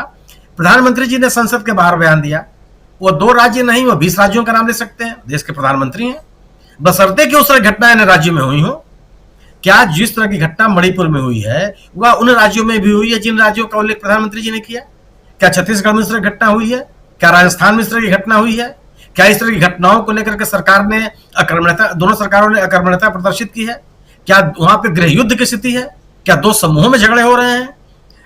जिन घटनाओं की चर्चा की जा रही है क्या उनमें आरोपियों को गिरफ्तार नहीं किया गया तत्काल? सरकार के ऊपर जो जिम्मेदारी बनती है उस जिम्मेदारी का निर्वहन नहीं हुआ। किसी भी हिंसा के साथ नहीं खड़ा हुआ जा सकता, किसी भी हिंसा का समर्थन नहीं किया जा सकता। लेकिन दो अलग अलग हिंसाओं की तुलना करके एक की गंभीरता की जो कोशिश हो रही है उसके साथ भी नहीं खड़ा हुआ जा सकता। और इस तरह की जो कोई भी कोशिश है वो देश हित में नहीं है। लोगों के बीच में जो सुरक्षा के भाव हैं वह और गंभीर बनते चले जाएंगे। अगर यूएस के प्रवक्ता, सरकारी प्रवक्ता कहते हैं कि बहुत गंभीर घटना है मणिपुर की, तो आप इसकी जवाबदेही भारत सरकार की नहीं है। और भारत सरकार के का प्रतिनिधित्व दुनिया के पैमाने पर कौन करेगा? आप क्यों इस बात की बहस हो रही है? अगर आप ये कहते हैं कि आप और ये तथ्य भी है, तमाम सर्वेक्षण बताते हैं कि माननीय प्रधानमंत्री जी इस देश के सर्वाधिक चर्चित लोकप्रिय नेता है, तो ऐसे व्यक्ति को तो खुद आगे बढ़ के ये बात करनी चाहिए थी। क्या यह अतीत इस बात का गवाह नहीं है कि जब भी संकट की स्थिति हुई तो देश के मूर्धन्य नेताओं ने आगे पहल की? क्या जब 1996 में इसी मणिपुर में हिंसा की स्थितियां पैदा हुई थी तो क्या नरसिम्हा राव जी ने हस्तक्षेप नहीं किया था? क्या उस समय की सरकार ने वहां की राज्य सरकार को बर्खास्त नहीं किया था? कांग्रेस की सरकार थी और कांग्रेस ने अपनी पार्टी की सरकार को बर्खास्त किया, सर्वदलीय बैठकें बुलाई और पूरी कोशिश करके उस हिंसा को नियंत्रित किया। जब 2001 में इसी मणिपुर में इसी मैती और कुकी समुदाय के बीच में झगड़े हुए थे, विवाद हिंसा बढ़ी थी, तो क्या अटल बिहारी वाजपेयी ने हस्तक्षेप नहीं किया था? क्या अटल बिहारी वाजपेयी ने शांति बहाली की अपील नहीं की थी? सर्वदलीय बैठकें नहीं बुलाई थी? इस गंभीर स्थितियों में प्रधानमंत्री का एक ऐसा होता, या तो प्रधानमंत्री जी मान रहे हो कि मेरा वो असर नहीं लोगों के बीच में जो होना चाहिए, जबकि इस बात से को नहीं स्वीकार किया सकता कि ठीक है आप देश के प्रधानमंत्री हैं, हर नागरिक के प्रधानमंत्री हैं, और ऐसे गंभीर मौके पर तो प्रधानमंत्री को ही बोलना चाहिए। ये कैसे कोई मान लेगा कि जिस मामले में सरकार की जवाबदेही है, सरकार से अपेक्षा की जाती है कि ये कार्रवाई करेगी, सरकार से अपेक्षा की जाती है कि लोगों में सुरक्षा का भाव पैदा करेगी, सरकार से अपेक्षा की जाती है केंद्र सरकार से कि अगर राज्य सरकार के स्तर पर किस तरह की लापरवाही बरती जा रही है तो केंद्र सरकार उस पर कार्रवाई करेगी, वैसे में सरकार विपक्ष के ऊपर आरोप लगाने लगे, कौन मानेगा इस बात को? अगर मणिपुर की स्थानीय जनता अपने राज्य सरकार के प्रति उसको विश्वास नहीं है, अगर मणिपुर की स्थानीय जनता अपने मुख्यमंत्री को एक वर्ग विशेष का प्रतिनिधि मानने लगी है, अगर मणिपुर की स्थानीय जनता सरकार के द्वारा सुरक्षा के उठाए गए कदमों को पर्याप्त नहीं मानती है, कौन हस्तक्षेप करेगा? क्या आप दो समूहों के बीच में इस हिंसा की स्थिति में दोनों समूहों के ऊपर छोड़ देंगे आप कि जो ताकतवर हो, जो सक्षम हो, वह अपनी अपनी सुरक्षा कर ले? ये कितनी बड़ी टिप्पणी है कि वहां के स्थानीय लोग कह रहे हैं इस बात को कि हम सरकार की सुरक्षा व्यवस्था से अपने आप को आश्वस्त नहीं पा रहे हैं और अपनी सुरक्षा खुद करने के लिए बाध्य हैं। क्या ये किसी राज्य में हुआ है? क्या क्यों नहीं जवाबदेही बनेगी केंद्र सरकार की और राज्य सरकार की कि जब सुरक्षा कर्मियों के पास रखे हुए असलहे वहां के लूट लिए जाए और कोई कार्रवाई न हो?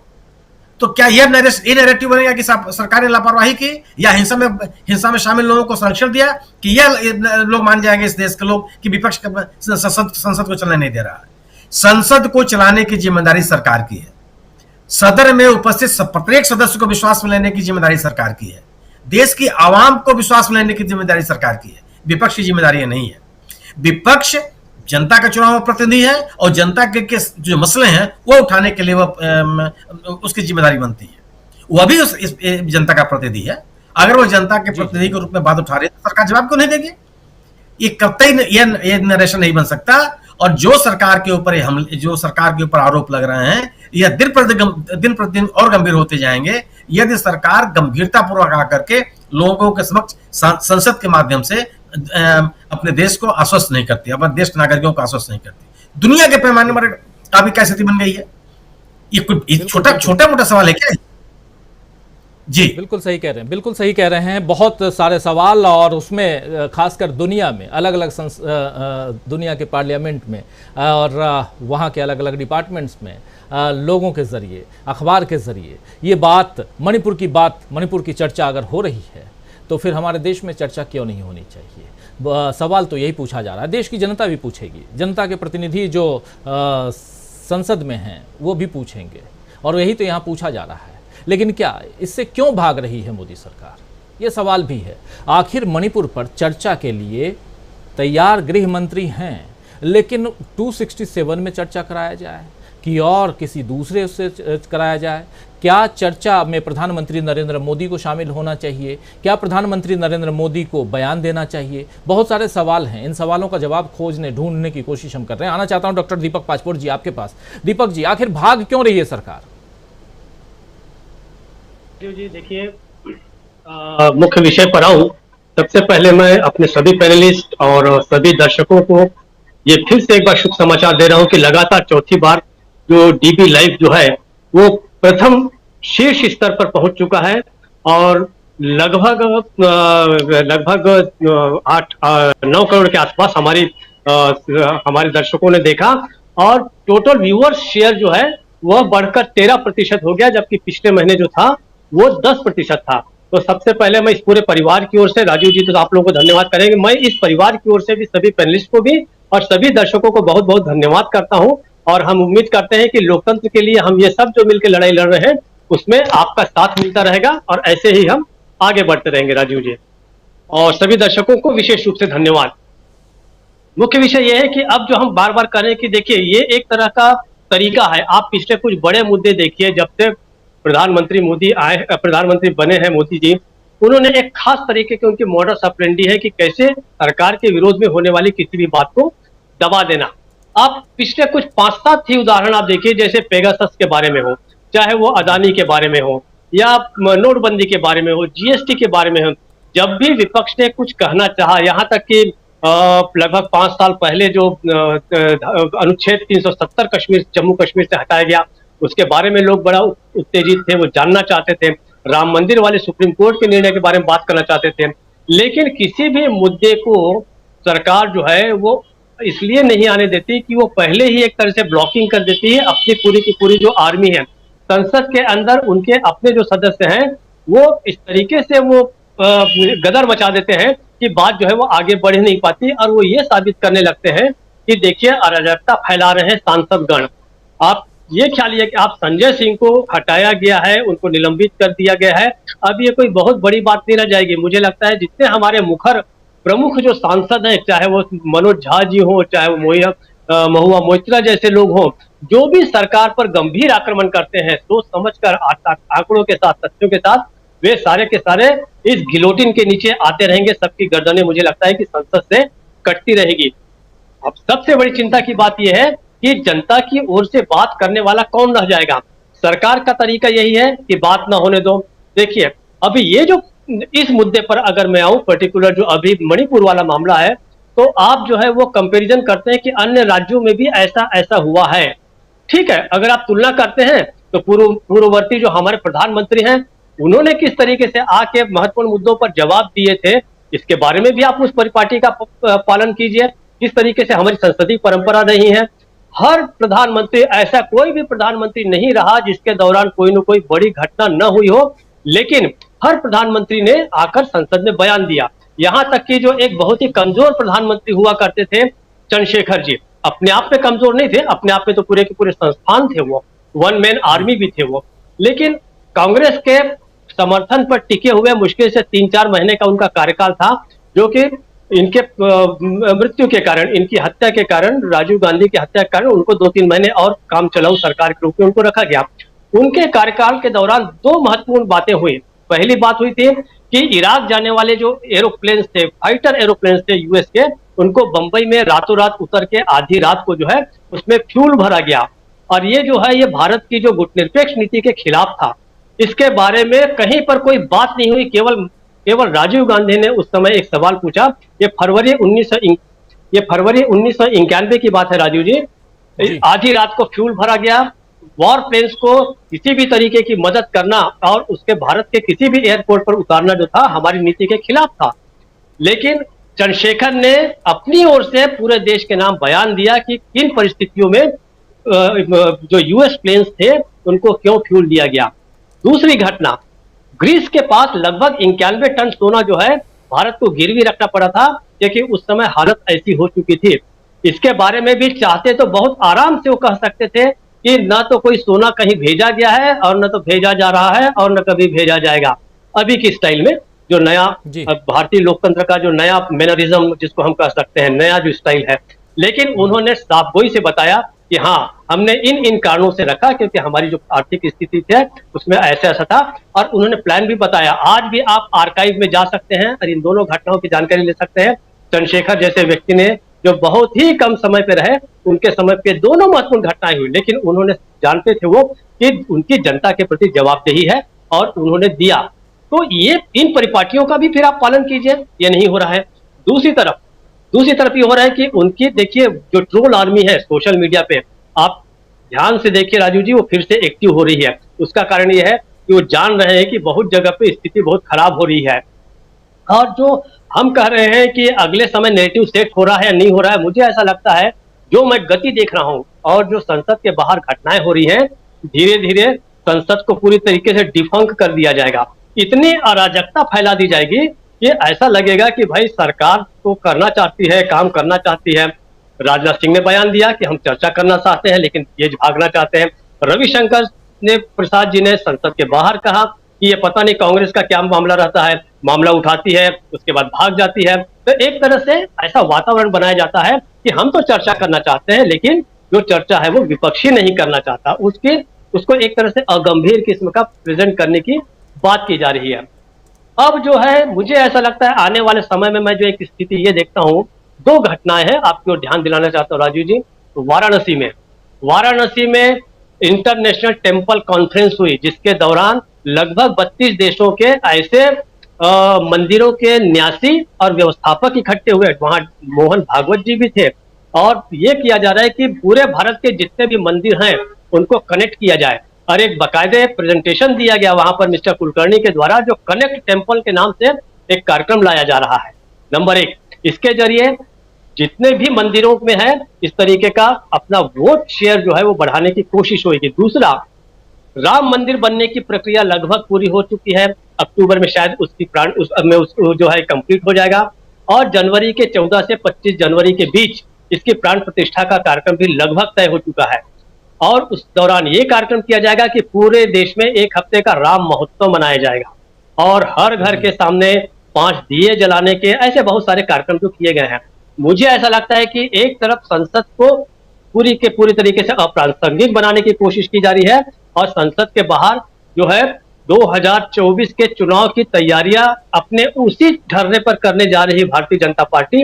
अब देखना यह है कि संयुक्त विपक्ष जो है जिसने एक भावुकता के जितने हमारे मुद्दे थे उसको सब किनारे कर दिया था, लेकिन क्या उसको फिर से एनकाउंटर करना पड़ेगा या क्या करना पड़ेगा भी हम नहीं जानते। और अभी जो मीटिंग होने जा रही है बंबई में उसमें इन चीजों पे विचार किया जाएगा ऐसा मुझे लगता है। तो नैरेटिव सेट होने में थोड़ा सा समय लगेगा, लेकिन ये बात है कि दोनों पक्ष अपने अपने तरीके से तैयारियां कर रहे हैं। राजीव जी, तैयारियां जोरों से चल रही हैं जो आप कह रहे हैं और भरोसा जो है वो राम पे है, राम मंदिर पे है। आगे देखते हैं कि नैया कैसे पार होती है। लेकिन उससे पहले जब राहुल गांधी मणिपुर गए थे तो वहाँ की महिलाओं से, पुरुषों से, बच्चों से, कैंप में रह रहे लोगों से उन्होंने मुलाकात की थी। उसमें से एक तस्वीर इन दिनों काफ़ी वायरल हो रही है, एक वीडियो काफ़ी वायरल हो रहा है जिसमें एक महिला जो है, एक लड़की, वो राहुल गांधी से अपनी बात कह रही है, अपनी आप बीती कह रही है। आप बीती में क्या कुछ है ज़रा एक बार देख लेते हैं और सीधा आना चाहता हूं फिर विजय शंकर सिंह जी के पास में और उनसे समझेंगे। लेकिन जो तस्वीर यहां सरकार रख रही है और जो तस्वीर राहुल गांधी वहां से लेके आए हैं उसमें फ़र्क कितना है वो आपके सामने पेश करना चाहता हूं। देखिए ज़रा क्या कुछ हो रहा है। कब से हैं आप यहाँ? कब से हो? 2 महीना होने वाला है यहाँ पे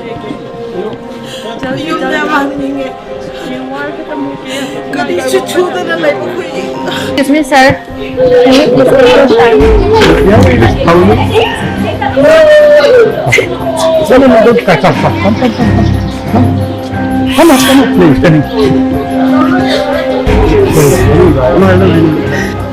The mayor tried to defend our village, but we have no arms, no guns, nothing to protect us. We witnessed them burning our house with our own eyes.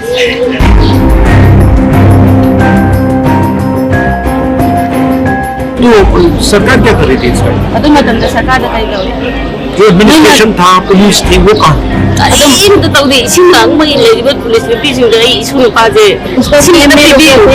पूरा पानी दे दो उनको बचा के लिए, प्यास लग रही बोला है। पुलिस औरत लेडी पुलिस थे, उन लोगों को पानी थोड़ा मांगे वो भी नहीं दिया है।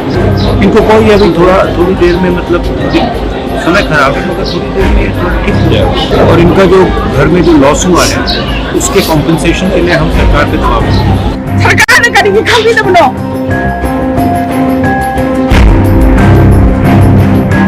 capitalizing them and kill all the Manipuri people in front of us.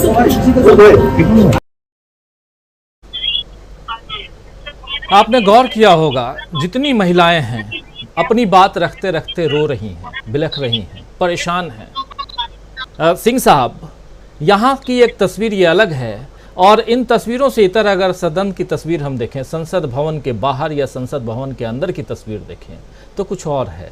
और यहाँ 36 सेकंड में सब कुछ प्रधानमंत्री जी लीपापोती कर देते हैं। क्या कहेंगे आप? मैं ये कहूँगा कि प्रधानमंत्री जी देश के प्रधानमंत्री हैं और इस नाते वो सदन के नेता भी। सदन के नेता का यह दायित्व है कि वो नेतृत्व करके आगे आए और सबको ये बताएं कि मणिपुर में हुआ क्या था। मणिपुर में जिस तारीख की घटना है उस तरह की घटना यदि मैं समझता हूँ किसी अन्य प्रदेश में हुई होती, अब तक पुलिस हेडक्वार्टर हिल गया होता, तत्काल कार्रवाई हुई होती, अधिकारियों को सस्पेंड किया गया होता, जांचें शुरू हो गई होती। लेकिन ऐसा कुछ भी नहीं हुआ। क्यों नहीं हुआ? या तो इस तरह की घटनाओं को होने दिया गया, या तो इस तरह की घटनाओं के प्रति सरकार का यह रवैया रहा, इसे चलने दिया गया। लेकिन ऐसे लंबे समय तक नहीं चलेगा। 36 सेकंड में प्रधानमंत्री जी को गुस्सा भी आया, रोष भी आया। यही बात उन्हें सदन के अंदर आके कहनी थी।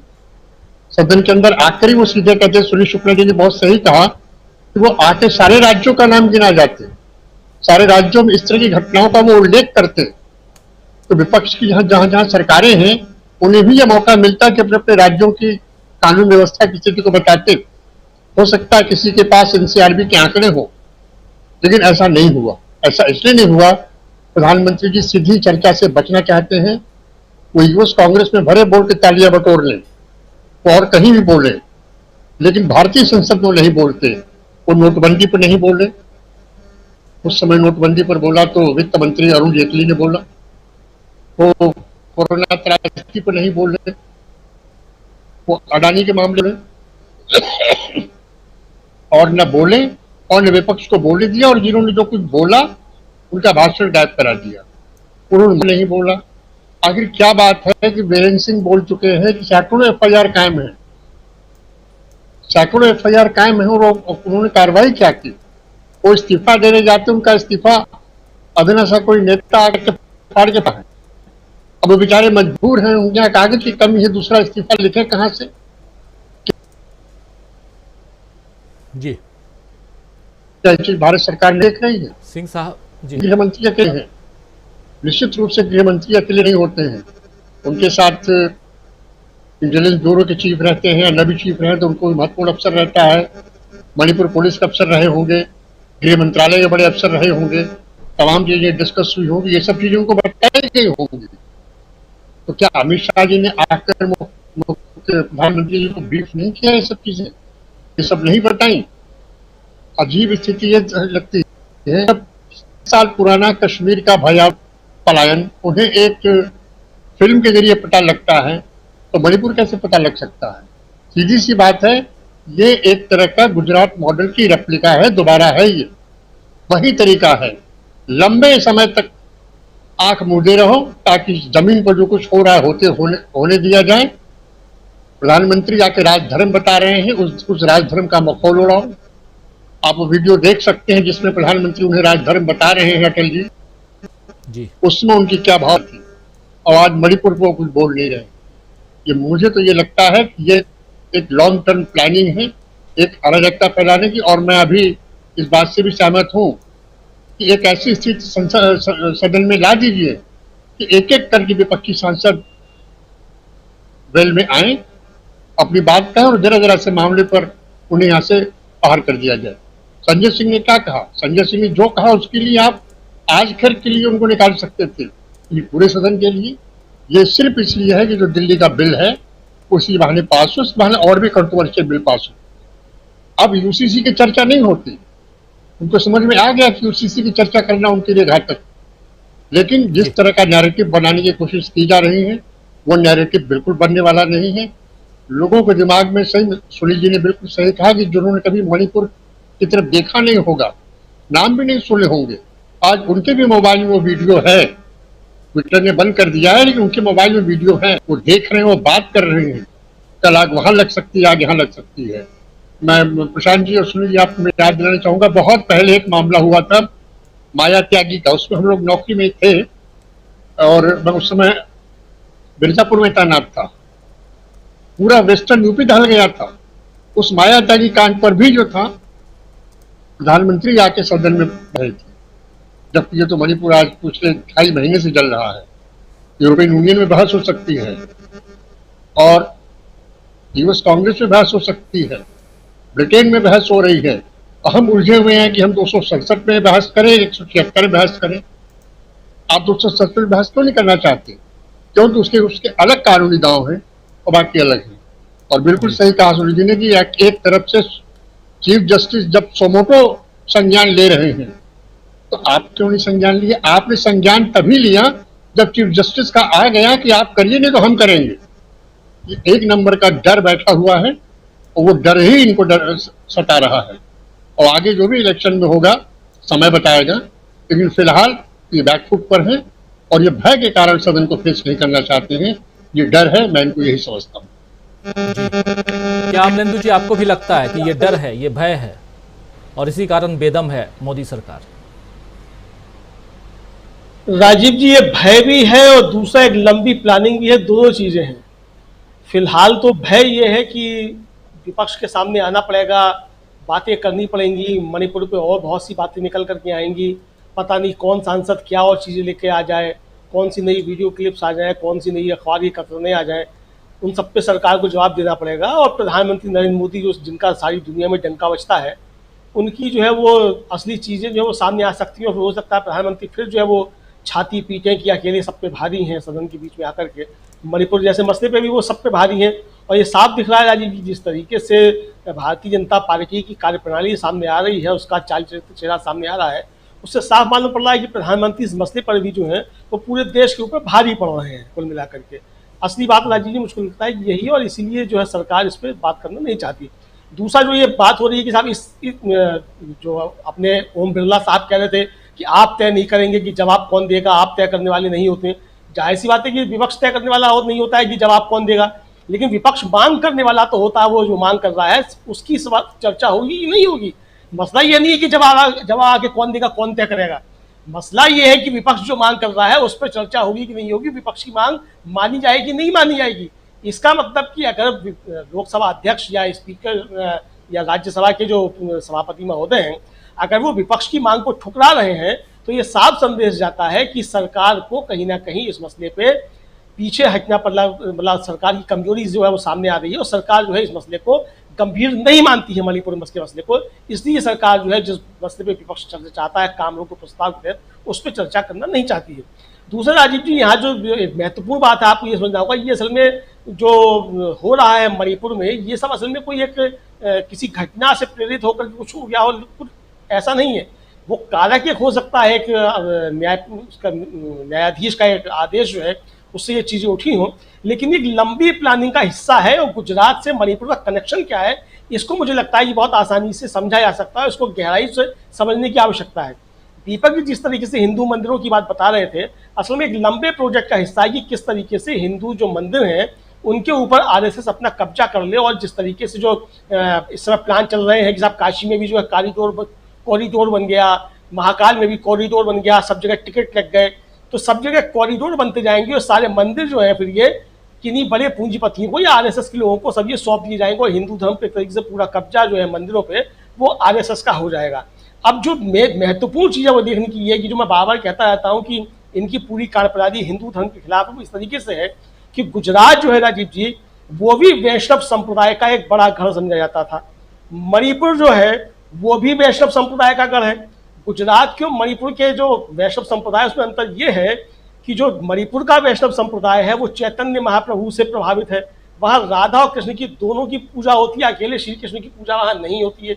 किस तरीके से मणिपुर के वैष्णववाद को गुजरात से जोड़ करके एक नया गुजरात मॉडल मणिपुर के रूप में तैयार किया जा रहा है, इसको जो है गंभीरता से समझने की आवश्यकता है। ये जो है सिर्फ कोई मैते या कुकी के बीच का मसला नहीं है, ये बीच में एक चीज़ हो सकती है, लेकिन जिस तरीके से वहाँ लंबे समय तक काम किया गया है और शबरी के बेर खिलाए गए हैं, उन सब चीज़ों की परिणति जो है राजीव जी इस तरीके से सामने आ रही है।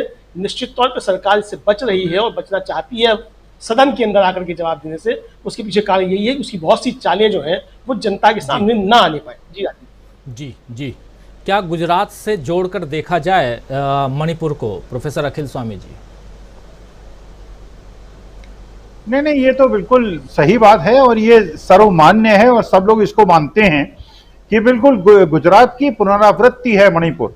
लेकिन ये नहीं समझ रहे हैं कि गुजरात की परिस्थिति थोड़ी डिफरेंट थी, जो नॉर्थ ईस्ट की परिस्थिति है वो डिफरेंट है। ये अनाड़ीपन में वहां खेल रहे हैं और जिसकी प्रतिक्रिया शुरू हो गई है राजीव जी। और आप देखिएगा जिस प्रकार से मेघालय के अंदर, नागालैंड के अंदर और आसाम के अंदर जिस प्रकार से चेतावनी दी जा रही हैं वहां के समुदायों को कि आप छोड़ दीजिए बराक वैली के अंदर, या आसाम के बराक वैली में जो लोग हैं उनसे कहा जा रहा है कि ये आप हमारा प्रदेश छोड़ दीजिए। भारतवर्ष के अंदर प्रदेशों के बीच में, संप्रदाय और जातियों के बीच में जो एक प्रकार का युद्ध छोड़ा गया था वो गुजरात में संभव था, यहां पे संभव नहीं है। और दूसरा जो है ये सीमावर्ती इलाका है, ये म्यांमार से और चीन से लगाया हुआ है। जो राफेल लेके आ रहे हैं और एक 1.5 लाख करोड़ के आप हथियार खरीद रहे हैं, इनको अपने देश के लोगों पे आप यूज नहीं कर पाएंगे। चीन पे तो आपकी हिम्मत नहीं है, तो आप जो है अपने देश को वास्तविकता में नॉर्थ ईस्ट से जो खेल रहे हैं ये बहुत खतरनाक खेल है। किया वही जा रहा है, गुजरात की पुनरावृत्ति की जा रही है, गुजरात का मॉडल नंबर 2 है। और आपने देखा जो वीर सावरकर एयरपोर्ट का जो उद्घाटन हुआ था उसकी छत गिर गई है। और जो सरदार पटेल जो वहां पे गुजरात के अंदर एयरपोर्ट है उसके अंदर 3-3 फीट पानी है। तो गुजरात मॉडल जो है उसकी कलई खुल रही है। वास्तविकता में गुजरात मॉडल की जो एक प्रचार प्रसार हुआ था ये नहीं समझ रहे हैं। गुजरात और नॉर्थ ईस्ट बिल्कुल अलग है। नॉर्थ ईस्ट में ये खिलवाड़ जो कर रहे हैं ये इतना ज्यादा, और चीन जो है ताक में बैठा हुआ है, म्यांमार जो है ताक में बैठा हुआ है। हमारे देश में अगर जाति और संप्रदायों के बीच में इस प्रकार का युद्ध छिड़ा, हमने 62, 65, 71 में मिलकर युद्ध लड़ा था और सारा पूरा देश का जाति और संप्रदाय एक साथ था। लेकिन इस समय जो वहां के हमारे गोल्ड मेडल के विजेता हैं और जो चानू हैं और बाकी जितने लोगों ने विजेता जिन्होंने विश्व कप और ओलंपिक में पदक जीते हैं वो इतने दुखी हैं, अपने मणिपुर को बचाने की प्रार्थना कर रहे हैं। ये आग फैल रही है, नॉर्थ ईस्ट में फैल रही है और इसकी प्रतिक्रिया आसाम और वेस्ट बंगाल में भी होगी, क्योंकि आदिवासी समाज, आप मध्य प्रदेश में एक और घटना हुई है, शायद आप तक खबर पहुंच गई हो, एक आदिवासी के मुंह पे बल पोता गया है। तो आदिवासियों को, शेड्यूल कास्ट, शेड्यूल ट्राइब को, बैकवर्ड्स को, अल्पसंख्यकों को जिस प्रकार से काटा जा रहा है, न्यूटन का थर्ड लॉ लगेगा। और मैं इस बात से चिंतित हूं कि देश की छवि पूरे विश्व में तो खराब हो ही रही है, देश में भी सब लोग एक एक परिवार, जैसे मणिपुर में कोई परिवार सुरक्षित नहीं है, चाहे वो लेफ्टिनेंट जनरल हो चाहे ब्रिगेडियर हो। हम लोग भी इनके शासन में अगले 4-5 साल के अंदर हर परिवार असुरक्षित हो जाएगा, हम अपने परिवार की रक्षा भी नहीं कर पाएंगे। तो अगर हमारे अंदर बुद्धि विवेक बाकी है तो एकजुटता कायम करें, देश को एकजुट करें और इन टुकड़े टुकड़े गैंग को देश की सत्ता से बाहर करें।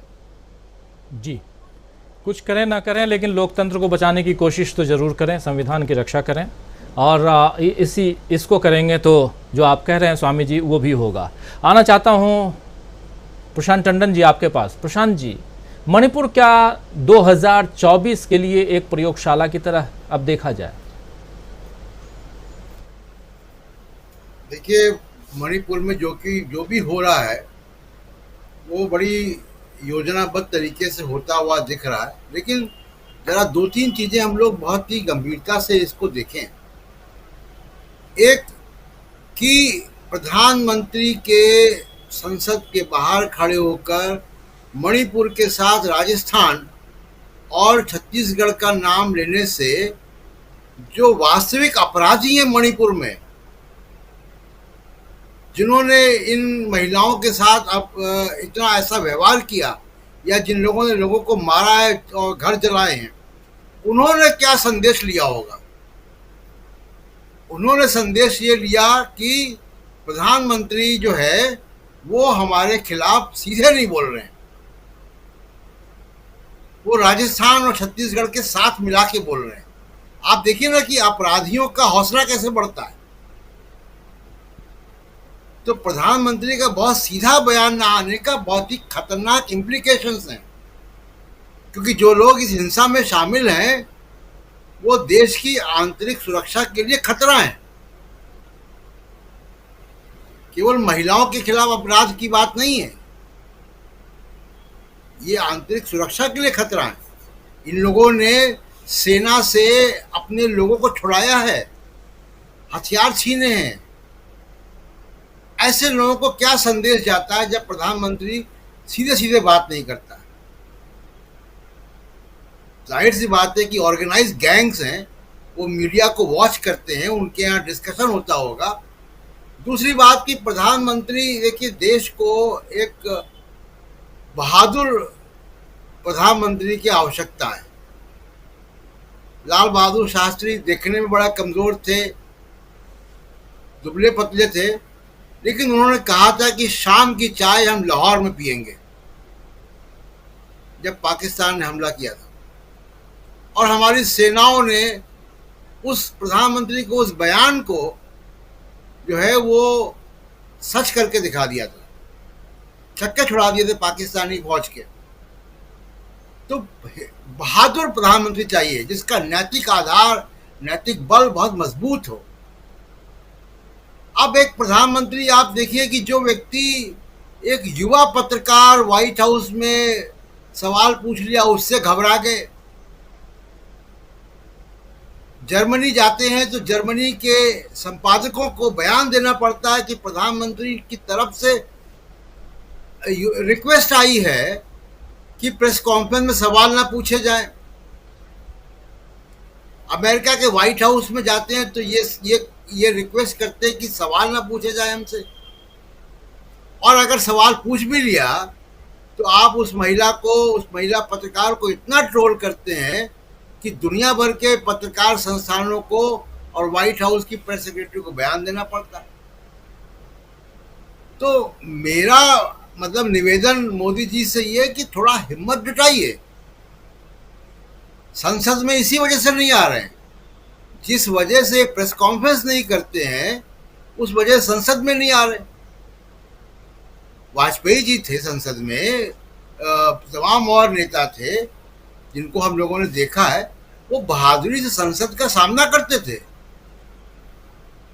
शोर मचरा होता था, अपनी बात कहते थे, और वाक्पटुता से कभी कभी बहुत सारे संकट को, मुझे याद है कि अटल बिहारी वाजपेयी अपनी ओरेटरी से बहुत सारी समस्याओं का हल निकाल लेते थे, हंसी मजाक में।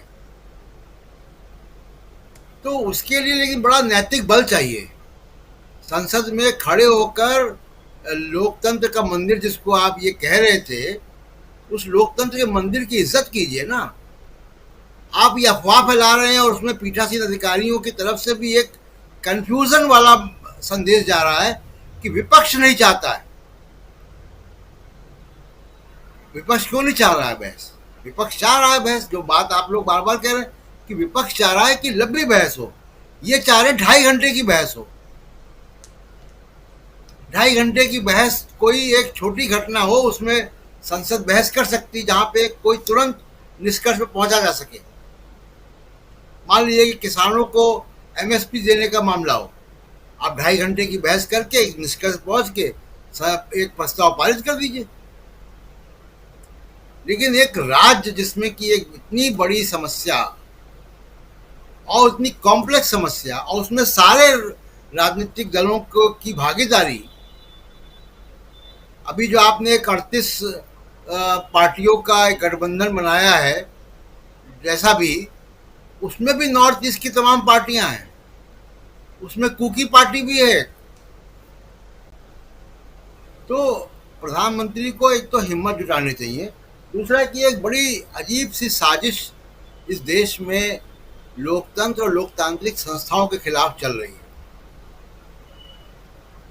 सुप्रीम कोर्ट जिसने संज्ञान ले लिया और जिसकी वजह से प्रधानमंत्री को बयान देना पड़ा, बहुत साफ मैं कह रहा हूँ कि जिस वजह से 10 बजे कोर्ट बैठता है और कोर्ट संज्ञान लेता है, उसके बाद आप बयान देते हो छत्तीसगढ़ राजस्थान का नाम लेकर, मणिपुर पे।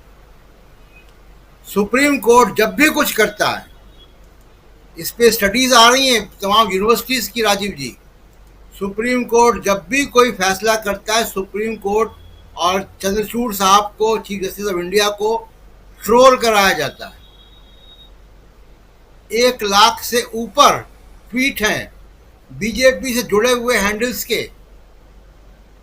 जो बुरी बुरी बातें, खराब बातें भारत के चीफ जस्टिस के लिए कर रहे हैं। और ये दुनिया भर की यूनिवर्सिटीज में इसकी जो है स्टडीज हो रही हैं। कितना 7 लाख से ऊपर रीट्वीट हैं और 1 लाख से ऊपर जो है वो उसमें जो है वो ओरिजिनल ट्वीट हैं चंद्रचूड़ साहब के खिलाफ। आप सोचिए कि आप भारत के चीफ जस्टिस को बदनाम करने की, वो अपना काम ना कर पाए, वो अपनी संवैधानिक जिम्मेदारी ना निभाए, वो ऐसा कोई फैसला ना करे जो आपके राजनीतिक हित में नहीं हो, तो आप उसको सोशल मीडिया पे अपने लोगों से ट्रोल कराओगे। और बहुत से लोग, राजीव जी, ऐसे लोग हैं जो DY Chandrachud chief justice of India को ट्रोल कर रहे हैं, जिनको मोदी साहब फॉलो करते ट्विटर पे। तो एक बड़ी साजिश भारत के लोकतंत्र के खिलाफ हो रही है। तो इसलिए संसद में चर्चा न करना, प्रेस कॉन्फ्रेंस न करना और पीछे से वार करना कि ट्रोल के जरिए चीफ जस्टिस पे हमला करना, ट्रोल के जरिए राहुल गांधी पे हमला करना, ये कायरता है, ये राजनीति नहीं। और पहली बार हो रही है ऐसी कायरतापूर्ण राजनीति।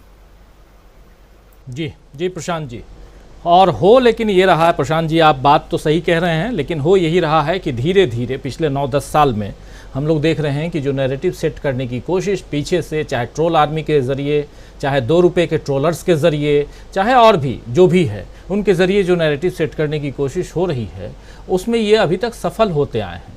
चिंता का विषय ये है, चिंता का विषय ये नहीं है कि इस बात को सब जानते हैं, लेकिन एक बड़ा वर्ग है जो इन चीज़ों पे भरोसा करने लगा है या कर रहा है क्या। लेकिन चूंकि चुनावी प्रदेश है मध्य प्रदेश, और वहीं से जुड़े हुए हैं डॉक्टर प्रकाश हिंदुस्तानी जी, आपको लगता है प्रकाश जी जो मैं कह रहा हूं हो सकता है मैं गलत हूं, और मैं अगर गलत हूं तो ज़्यादा अच्छा है, ये इस देश के लोकतंत्र के लिए ज़्यादा सही होगा कि जो मेरा विश्वास जो है वो जिस तरफ बनता जा रहा है कि ट्रोलर्स के ज़रिए और व्हाट्सएप यूनिवर्सिटी के ज़रिए इस समाज को जैसे बांटा गया है, और उसमें जैसे जैसे सरकार या सत्ता पक्ष सफल होती गई है, वैसे में आपको दिखाई देता है कि आने वाला जो चुनाव, जितने चुनाव हैं अलग अलग राज्यों में, खासकर मध्य प्रदेश में भी है, उन राज्यों में सफलता की सीढ़ी ऐसे ही प्राप्त होगी, ऐसा लगता है, या मैं गलत हूं? राजीव जी, इसका उल्टा भी हो सकता है, और जिसकी संभावना मुझे ज्यादा दिखती है, क्योंकि अब सोशल मीडिया पर जो लोग सक्रिय हैं वे जानते हैं कि वे क्या देख रहे हैं, और लोग अब प्रतिक्रिया भी व्यक्त करने लगे हैं। ये बात भी कही जा रही कि जो नरेंद्र मोदी 2014 में सोशल मीडिया की निसरनी पर, सोशल मीडिया की सीढ़ी पर चढ़कर प्रधानमंत्री के पद तक पहुंचे थे, वे नरेंद्र मोदी अगले वर्ष होने वाले चुनाव में उसी सीढ़ी के कारण नीचे गिर सकते हैं। 10 साल पहले, 9 साल पहले जितने लोग सोशल मीडिया पे सक्रिय थे वो बहुत छिटपुट लोग थे, 15-20% लोग थे, लेकिन अब 90% लोग सोशल मीडिया पर हैं। और यही कारण है कि पॉपुलर मीडिया, टेलीविजन चैनलों पर लोगों का भरोसा कम होता जा रहा है। लोग देखते कि असलियत क्या है, अब लोग आसानी से भरोसा नहीं करते। अभी अपने इस कार्यक्रम का शीर्षक है विपक्ष के आगे बेदम मोदी सरकार, लेकिन अभी भी टेलीविजन चैनलों पर इसका उल्टा शीर्षक चलता है कि मोदी सरकार के सामने विपक्ष बेदम हो गया, नरेंद्र मोदी के सामने विपक्ष की में जान नहीं बची। और तमाम ऐसे शीर्षक आपको गूगल पर मिल जाएंगे जो बड़े बड़े चैनल दिखा रहे हैं, क्योंकि उन्हें उसी का पैसा मिल रहा है। और मुझे लगता है जो डीबी लाइव की लोकप्रियता बढ़ी है, इतनी इस लक्ष्य तक पहुंचे हैं, 9 करोड़ से ज्यादा दर्शक वर्ग तक पहुंचा है, तो एक कारण ये भी कि लोग सच को पहचानने लगे हैं। और ये बताता है कि एक नमूना है कि किस तरह से लोग सच्चाई जानना चाहते हैं। प्रशांत जी ने बहुत सही बात कही कि जिस तरीके से हमारे सुप्रीम कोर्ट को, हमारे चीफ जस्टिस ऑफ इंडिया को उनकी बेइज्जती करने की कोशिश ट्रोलर कर रहे हैं। इसमें वे अपनी अक्ल का फालूदा बना रहे हैं, क्योंकि सुप्रीम कोर्ट की प्रतिष्ठा या चीफ जस्टिस ऑफ इंडिया की प्रतिष्ठा उनके 2 रुपए के ट्वीट से कम नहीं होने वाली है। आज भी इस देश के लोगों को भरोसा है तो सुप्रीम कोर्ट से ही है। आज भी प्रधानमंत्री को अगर डर लगता है तो सुप्रीम कोर्ट से ही डर लगता है। और आज भी लोगों के सामने आशा की कोई किरण बची है तो हमारा संविधान और सुप्रीम कोर्ट है। बाकी संवैधानिक संस्थाओं की जो गति हो, लेकिन सुप्रीम कोर्ट पर आप अभी भरोसा कर सकते हैं। तो ये बहुत चिंता की बातें हैं जिस तरह से इस सरकार के लोग अभियान चला रहे हैं। उन सारे लोगों को के खिलाफ जो विश्वसनीय है, ये बहुत गंभीर बात है और शर्मनाक बात है। राजीव जी जी बिल्कुल। सुनील शुक्ला जी, गंभीरता चिंता का विषय जो है वो यही है कि आखिर क्या, चाहे वो सुप्रीम कोर्ट के मतलब chief justice CJI, chief justice of India DY Chandrachud जिस प्रकार ट्रोल हो रहे हैं, विपक्ष के लोगों के ऊपर, विपक्षी दलों के ऊपर जिस प्रकार वार हो रहा है, एक नैरेटिव जैसे सेट करने की कोशिश हो रही है कि विपक्षी दल बिना मतलब के सरकार के ऊपर, सरकार पे लांछन लगाने की कोशिश कर रहे हैं। ये अपने राज्यों में नहीं झांकते, नहीं ताकते, ये सीधी की सीधी बात करते हैं मणिपुर की, और मणिपुर के हालात की बात ये सामने लाने की कोशिश ही नहीं कर रहे हैं। तो बहुत कुछ है जो सब कुछ हमको, आपको या हमारे तमाम जो दर्शक हैं, बुद्धिजीवी वर्ग हैं, ये सब देख रहे हैं, समझ रहे हैं। लेकिन उसके बाद भी क्या लगता है कि आपको सफलता जैसे पहले मिलती आई है वैसे मिलती रहेगी? क्या अब परिस्थितियां बदली हुई नजर आ रही हैं? क्या 2000, फिर से मैं उसी सवाल पे आऊँगा, 2022 और 2023 में फ़र्क है? मैं 22 के पीछे भी नहीं जा रहा हूँ, 22 इसलिए, या 20, 21, 22, ताली बजाओ तो ताली बजा दिए, थाली बजाओ तो थाली बजा दिए, कुछ और करो तो वो कर दिए, परेशान रहे, हॉस्पिटल नहीं है, एम्बुलेंस नहीं है, हॉस्पिटल में जगह नहीं है, शमशान घाट में लाशें जलाने के लिए समय नहीं, जगह नहीं, लेकिन उसके बाद भी जय श्री राम के नारे लगा रहे हैं।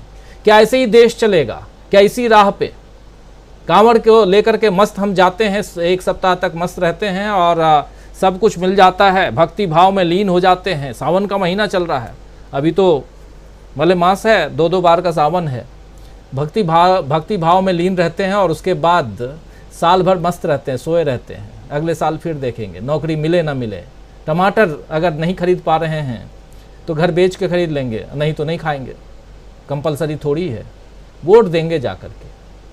क्या लगता है किसी परिपाटी से देश आगे बढ़ता हुआ अब आगे भी दिखाई देगा? अगर ऐसा है तो फिर 2024 की बात क्या करें हम? किसी सर्वे की जरूरत नहीं है, जीतेंगे तो मोदी ही। अगर देश ऐसे ही चलना होता राजीव जी, और ट्रोल आर्मी इतनी सफल हो जाती, तो राहुल गांधी इस देश की नागरिकता छोड़ चुके होते, किसी और देश में जाके बस गए होते। वो कांग्रेस पार्टी अब तक बुरिया बिस्तर बंद करके कहीं और चली गई होती। जिस तरीके से हमले विपक्षी दलों पे किए गए, जिस तरीके से उनको ट्रोल किया गया, जिस तरीके से उनको टारगेट किया गया, ये कहीं दिखाई नहीं पड़ते अगर लोग इस ट्रोल आर्मी पर विश्वास करते। राहुल गांधी को क्या ट्रोल नहीं किया गया, क्या नहीं कहा गया, किस तरह से खारिज करने की कोशिश नहीं की गई, विपक्ष के तमाम नेताओं को किस तरह से खारिज करने की कोशिश नहीं की गई? क्या खारिज हो गए वो?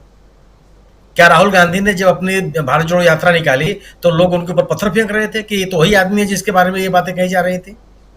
ऐसा तो नहीं हुआ।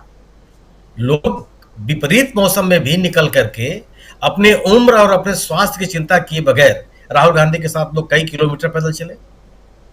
लोग उनकी सभाओं, भारी बरसात के बीच उनके सभाओं में उनको सुनने के लिए आए। तो ये ट्रोल आर्मी तो थी, क्यों नहीं सफल हो गई? अगर ये जय श्री राम का नारा बोल करके अगर आपको सत्ता में आना होता तो कर्नाटक में सत्ता में क्यों नहीं आ गया? क्यों मंदिरों की कमी है? वहां पूजा पाठ करने वाले लोग नहीं है, वहां सनातनी नहीं है। उत्तर प्रदेश, बिहार और राजस्थान से भव्य मंदिर कर्नाटक में है, जाके आप देख लीजिए। मदुरई के शहर में कभी लगता ही नहीं कि वहां सूर्यास्त होता है, हमेशा जगमग जगमग वो शहर आता है। हर मोहल्ले, हर शहर में बड़े बड़े भव्य मंदिर हैं और एक लोग आराधक हैं।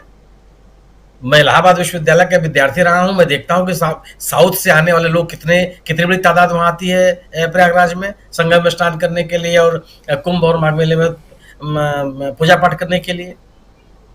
हमारे धार्मिक आस्थाओं से हमारे राजनीतिक निर्णय प्रभावित नहीं होते। लोगों की रोजी रोटी से खिलवाड़ करके आप उनको धर्मांध नहीं बना सकते। व्यक्ति पहले जीवित रहेगा, अपनी आवश्यक जरूरतों को पूरा करेगा, फिर वो अपनी धार्मिक और आध्यात्मिक जरूरतों को पूरा करेगा। किसी भी व्यक्ति के जीवन में आध्यात्म एक प्रमुख चीज है, लेकिन उस आध्यात्म के कारण इर्द गिर्द उसका पूरा जीवन है, ऐसा नहीं होता। न कभी हुआ है न कभी होगा। इस देश ने इस दुनिया ने चर्चों के खिलाफ संघर्ष देखे हैं कि आप हस्तक्षेप नहीं कर सकते व्यक्ति के जीवन में, उनके राजनीतिक मामलों में, उनके सामाजिक मामलों में हस्तक्षेप आप नहीं कर सकते। उदारवाद की पैदाइश इसीलिए हुई कि आप इन तमाम प्रतिबंधों से और इन तमाम निषेधों से लोग बाहर निकलना चाहते हैं, और लोग निकले, दुनिया निकली और उन्होंने अपने आप को स्थापित किया। अगर व्यक्ति में दुनिया का कोई ऐसा व्यक्ति है क्या कि जिसमें सुरक्षा का भाव ना हो और वह अपने आध्यात्मिक और सामाजिक परंपराओं को कायम रखेगा, अपनी कला संस्कृति सभ्यता को बनाए रखेगा। वो सबसे बड़ा आवश्यक चीज है कि उसमें सुरक्षा का भाव पैदा हो। यानी कि एक ऐसी सरकार है, एक ऐसी हुकूमत है, एक ऐसी व्यवस्था है कि वो सुरक्षित है। सुरक्षा केवल जान की नहीं होती है, उसके माल की सुरक्षा हो, उसके परिजनों की सुरक्षा हो। वह ये रहे कि हम पूरी तरह से आश्वस्त हैं, और अगर किसी तरह के हमारे खिलाफ कोई हमला हुआ, चाहे वो भौतिक हमला हो, चाहे रोग व्याधि का हमला हो, उसके विकल्प के रूप में कोई ना कोई व्यवस्था कायम है। इसके अभाव में आप व्यक्ति को प्रभावित नहीं कर सकते। आप कुछ भी नरेशन बना लीजिए कि आप ये सरकार ने अडानी के मामले पे नहीं बोला, क्या इस देश के लोग मान गए कि अडानी ने कुछ नहीं किया? क्या इस लोग आश्वस्त हो गए कि नहीं साहब, जो हेड नंबर ने आरोप लगाया था और विपक्षी दल आरोप लगा रहे थे, ये सब बेबुनियाद थे, उसमें कोई तथ्य नहीं था? और अगर यही स्थितियां थी तो उन घटनाओं के बाद जो विभिन्न राज्यों में राजनीतिक घटनाएं हुई, उसमें क्या परिणाम आ गए? कर्नाटक में का चुनाव आपके सामने है। महाराष्ट्र में आपने कस्बा में वह सीट आप हार गए जो 1995 से कभी नहीं हारे थे, लगातार उस सीट को जीते चले आ रहे थे आप। तो तीसरे देश के नागरिक है ना। सब प्रश्न यह है कि अगर लोगों में एक राज्य में इस तरह की घटनाएं होती, क्या लोग इन चीजों से प्रभावित नहीं होते हैं? इतनी संवेदनाएं लोगों की मर गई हैं। अगर लोगों की संवेदनाएं इतनी ही मरी होती तो इसकी प्रतिक्रिया न तो इम्फाल में दिखाई पड़ती, न दिल्ली में दिखाई पड़ती, न अन्य राज्यों में दिखाई पड़ती। बिल्कुल मैं नहीं कर रहा हूं कि लाखों लोग निकल गए, 5 आदमी निकले तो कोई ऐसा शहर है जहां पे इस घटना के प्रतिकार के लिए लोग सड़क पर नहीं निकले हैं और अपनी बात उन्होंने नहीं कही। आपके चुप रहने से मान लिया जाएगा कि आप पाक साफ हैं और कहीं जो बातें कही जा रही हैं सब मनगढ़ंत हैं, लोग इन चीजों को देख नहीं रहे हैं। क्या आज तकनीक के इस युग में किसी बात को आप छिपा सकते हैं? संभव है ये? आप ये लगता है, सरकारों को लगता है ये कि एक अलग तरह का व्याकरण है। वो जो सरकारी गाड़ियों में हूटर बजता है ना, उसकी जो ध्वनि होती है वो तमाम चीजों को एकदम कुंद कर देती है, लोग सुनना नहीं चाहते। लेकिन आप जो सत्तारूढ़ लोग हैं, सत्तानसीन है, उनको नहीं सुनाई पड़ता होगा, आम आदमी को सुनाई पड़ता है कि क्या गलत है और क्या सही है। क्या अगर लोगों के जीवन में महंगाई का असर यह ना होता तो लोग जय जयकार कर रहे होते चारों तरफ। कोई आज की स्थिति क्या है? आप पिछले राजनीतिक घटनाक्रम को आप याद रखिए, क्या नहीं कह रहे थे आप कर्नाटक के चुनाव में तो बजरंग बली का नाम आया था। कर्नाटक के चुनाव में तमाम देश की सभ्यता और संस्कृति धार्मिक चीजों की बातें आई थी, लोग मान गए। वहां 30 विधानसभा क्षेत्रों में भारतीय जनता पार्टी जैसे पार्टी की जमानत जब्त हो गई। उन इलाकों में पार्टी चुनाव हार गए जिन इलाकों में जनसंघ के जमाने से जीतते चली आ रही थी। कोई ऐसा क्षेत्र नहीं बचा कर्नाटक का जहां चुनाव नहीं आ रहे। देवभूमि कहा जाता है हिमाचल प्रदेश। वहां के आपके सेब उत्पादक किसानों के साथ आपने क्या किया, उसका परिणाम आपने नहीं भुगता। वहां के जो स्थानीय नागरिक थे जो पुरानी पेंशन योजना की मांग कर रहे थे, उसका परिणाम आपने नहीं भुगता। वहां के किसानों के साथ जो आपने बर्ताव किया उसका परिणाम आपने नहीं भुगता। वहां तो पोलराइजेशन भी नहीं थी। अब कहा ही जाता है वहां के देवी मंदिरों की कितनी ख्याति है दुनिया में और देश में, आप सभी परिचित हैं उससे। क्यों नहीं लोग भागे उस पूरे माम में? और आपने ये कहा कि आप किसी एमएलए को, किसी प्रतिनिधि को नहीं देंगे, आप जोड़ देंगे मुझको मिलेगा। कि उन लोगों ने नहीं सुन लिया। सवाल है कि सरकारें मंदिर मस्जिद बनाने के लिए नहीं होती हैं, सरकारें लोगों के जीवन को बेहतर बनाने के लिए होती हैं। जो जीवन से जुड़े हुए सवाल होते हैं उनके समाधान के लिए होती हैं। सरकारें इस बात के लिए नहीं होती है कि समूह अलग अलग मिल करके अपने रक्षा के लिए उनको अपने हाथ में हथियार लेना पड़े, बंकर बनाना पड़े। ये कितनी बड़ी टिप्पणी है कि सामान्य नागरिक अपनी सुरक्षा के लिए बंकर बना के रह रहे हैं। क्या इन तथ्यों से लोग परिचित नहीं है? और अगर यह मामला इतना ही आसान है तो मेघालय से आप लोगों को एयरलिफ्ट क्यों कर रहे हैं? अब मान के चलते कि सब कुछ अमन चैन है, कहीं कुछ भी कोई घटना नहीं हो रही, कोई आक्रोश लोगों के मन में नहीं है। ये होता नहीं। आप कुछ भी नरेशन बना लीजिए, सवाल है कि जीवन से जुड़े हुए जो सवाल हैं वो प्रत्येक व्यक्ति के लिए अहम है। कोई ऐसा व्यक्ति नहीं है जो उसके जीवन से जुड़े हुए सवालों की अनदेखी कर दे। कोई समाज ऐसा नहीं होता। आप 2024 के चुनाव में अगर चीजें इतनी अहम होती तो ये जो राजनीतिक गठबंधन, क्या इन राजनीतिक नेताओं को, राजनीतिक दलों को समझ में नहीं आ रहा है? जिन राजनीतिक दलों ने मिलकर के इंडिया समूह बनाया है वो 11 राज्यों में हुकूमत में है, सरकार चला रहे हैं, जनता से उनको विश्वास मिला हुआ है। उनको इन बातों का एहसास नहीं है। इन देव प्रतिनिधियों से लड़ने की हिम्मत जुटा पाते क्या हो? अगर सबके ऊपर भगवान श्री राम का इतना बड़ा आशीर्वाद है कि उनके माध्यम से इनको सत्ता में आया है, तो कोई राजनीतिक दल से लड़ने के लिए आएगा क्या? हुआ है कभी? किसी इतिहास के किसी क्रम में जो देवदूत है उनसे कोई लड़ने के लिए आता है? ये पता है कि देवदूत ही नहीं है। और अगर देवदूत होते तो अपने देश की जनता के साथ इस तरह का खिलवाड़ नहीं कर रहे होते। आज जो स्थितियां बन गई, आप अगर सब कुछ ठीक ठाक, आप देखिएगा निलंबन रख पाएंगे? अभी आने वाले दिनों में क्या हालात बनेंगे? क्या लोग इस बात को स्वीकार कर लेंगे?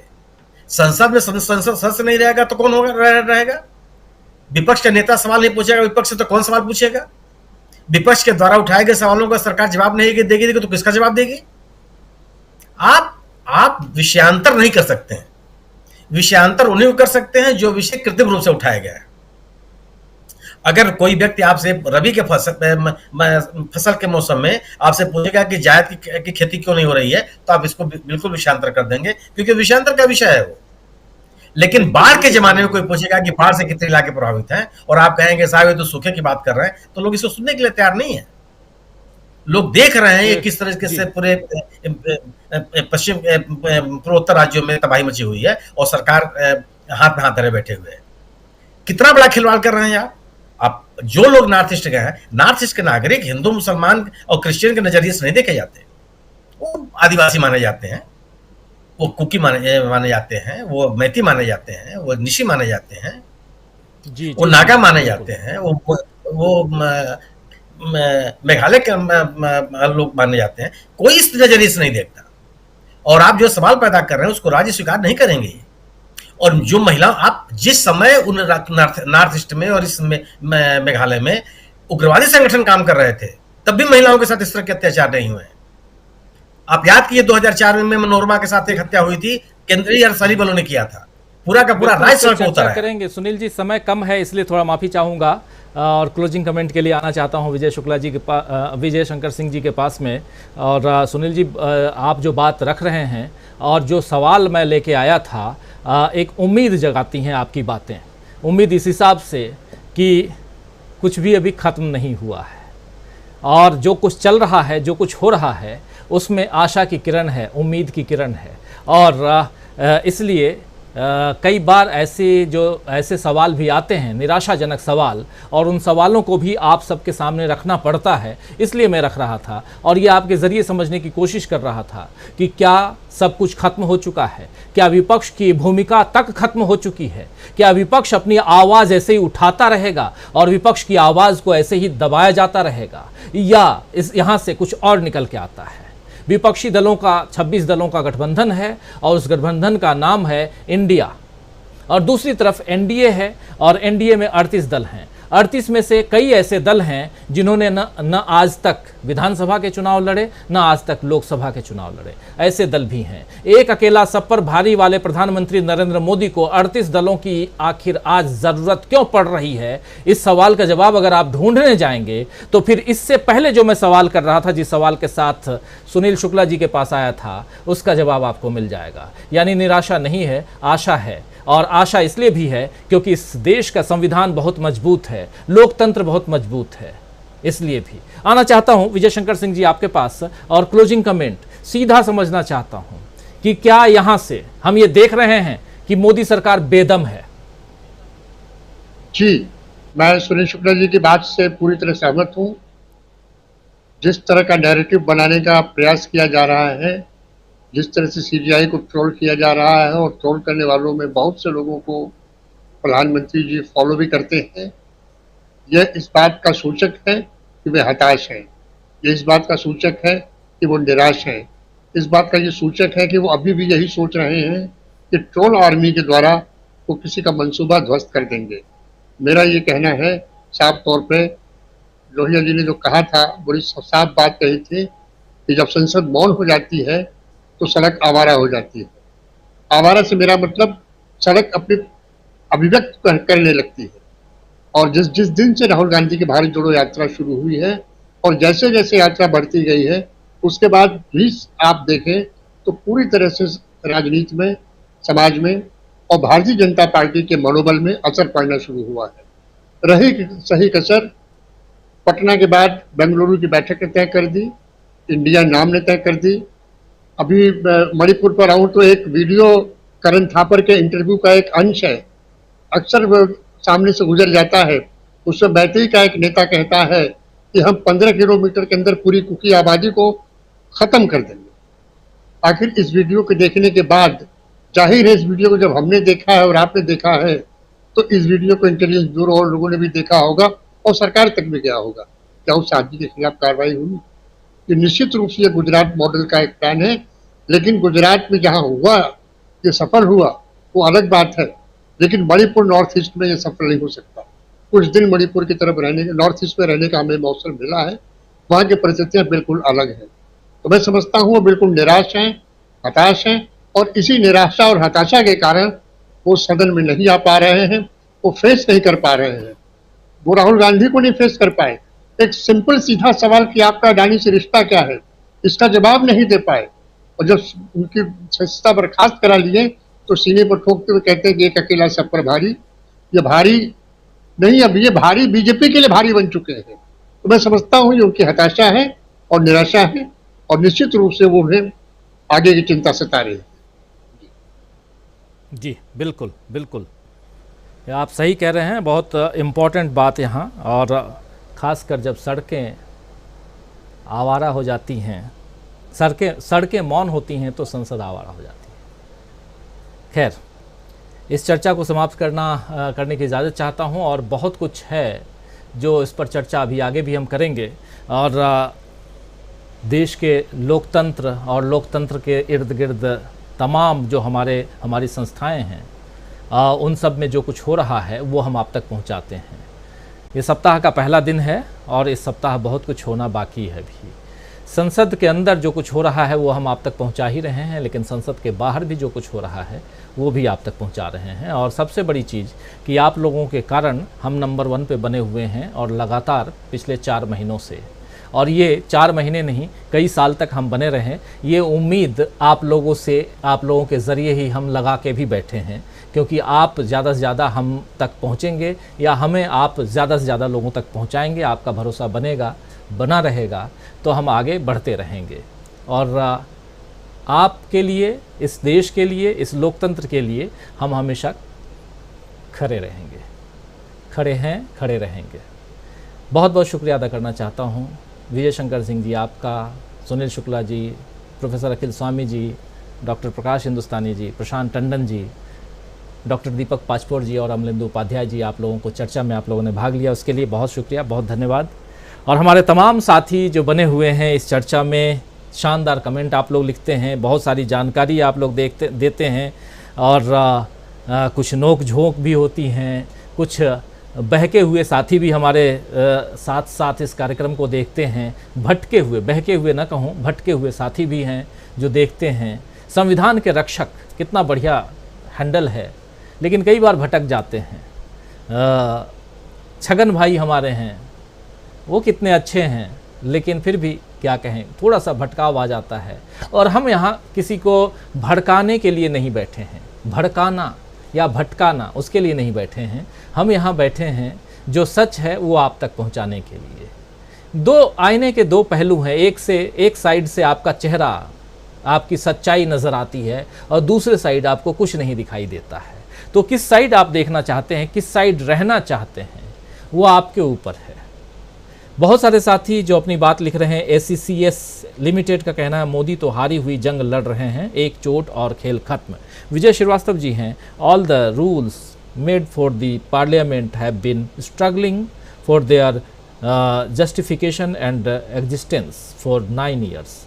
The entire rule has been completely marginalized by the Modi government for 9 years. लिख रहे हैं संजीव चंद्रा साहब हैं, what insidious thought। फिर हमारे साथ हैं अजय कुमार महापात्रा साहब, कह रहे हैं राजीव जी बहुत अच्छा चर्चा, दिल को जीतने वाला बात, thanks, good night. Ajay Kumar Mahapatra ji, बहुत बहुत शुक्रिया आपको, बहुत धन्यवाद। डॉक्टर इंदिरा यादव जी हैं हमारे साथ, और कांवर के नाम पे एक बाइक पे 4 लोग विदाउट हेलमेट, जी बिल्कुल, साइलेंसर निकाल कर अजीब सी आवाज़ करते हुए पूरी रोड पे हुड़दंग मचाते हैं। सरकार ने हर जगह खुली छूट दे रखी है वोट के लिए। जी बिल्कुल, युवाओं को हम बर्बाद कर रहे हैं वोट के नाम पर, इस देश के भविष्य को हम बर्बाद कर रहे हैं, और ये बात होनी चाहिए। इंदिरा जी आपने बिल्कुल सही बात कही है। राजेंद्र बंसोड़े साहब गुड इवनिंग लिख रहे हैं बेंगलुरु से, और सच्ची और पक्की खबर दिखाने और बताने के लिए शुक्रिया, आपको भी शुक्रिया। गुड नाइट शमी साहब लिख रहे हैं, doctor Shami Khan good night लिख रहे हैं। मुस्कान मरवाहा हमारे साथ हैं। मणिपुर की घटना देश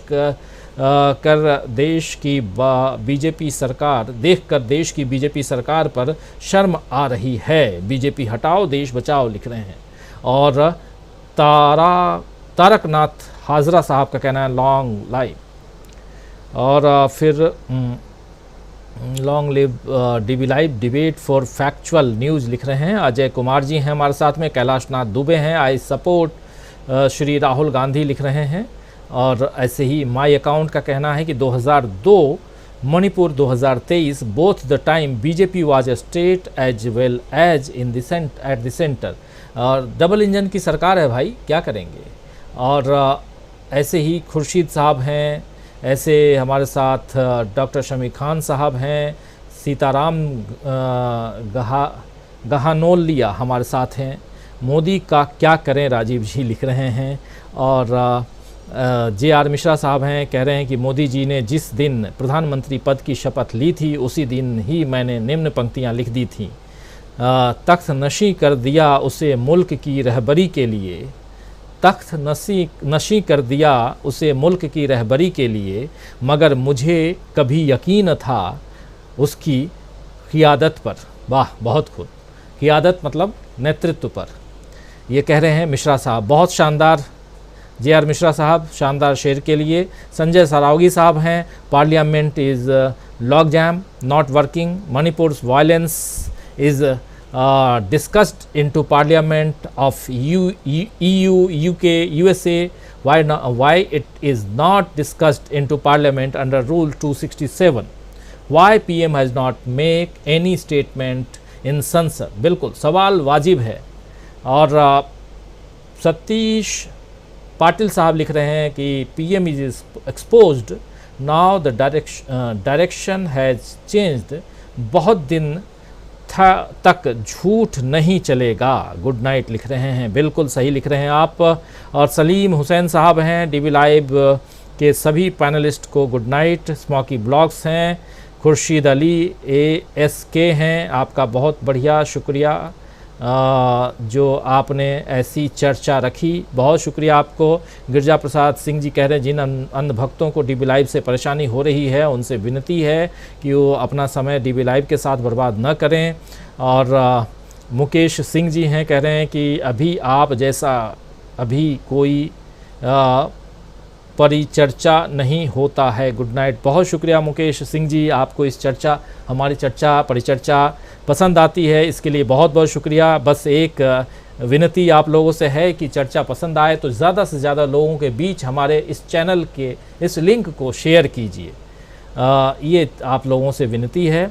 और विजय श्रीवास्तव जी लिख रहे हैं BJP ran away from JPC on Modani scam, similarly it is running away from discussion under rule 267, this is a shameful truth।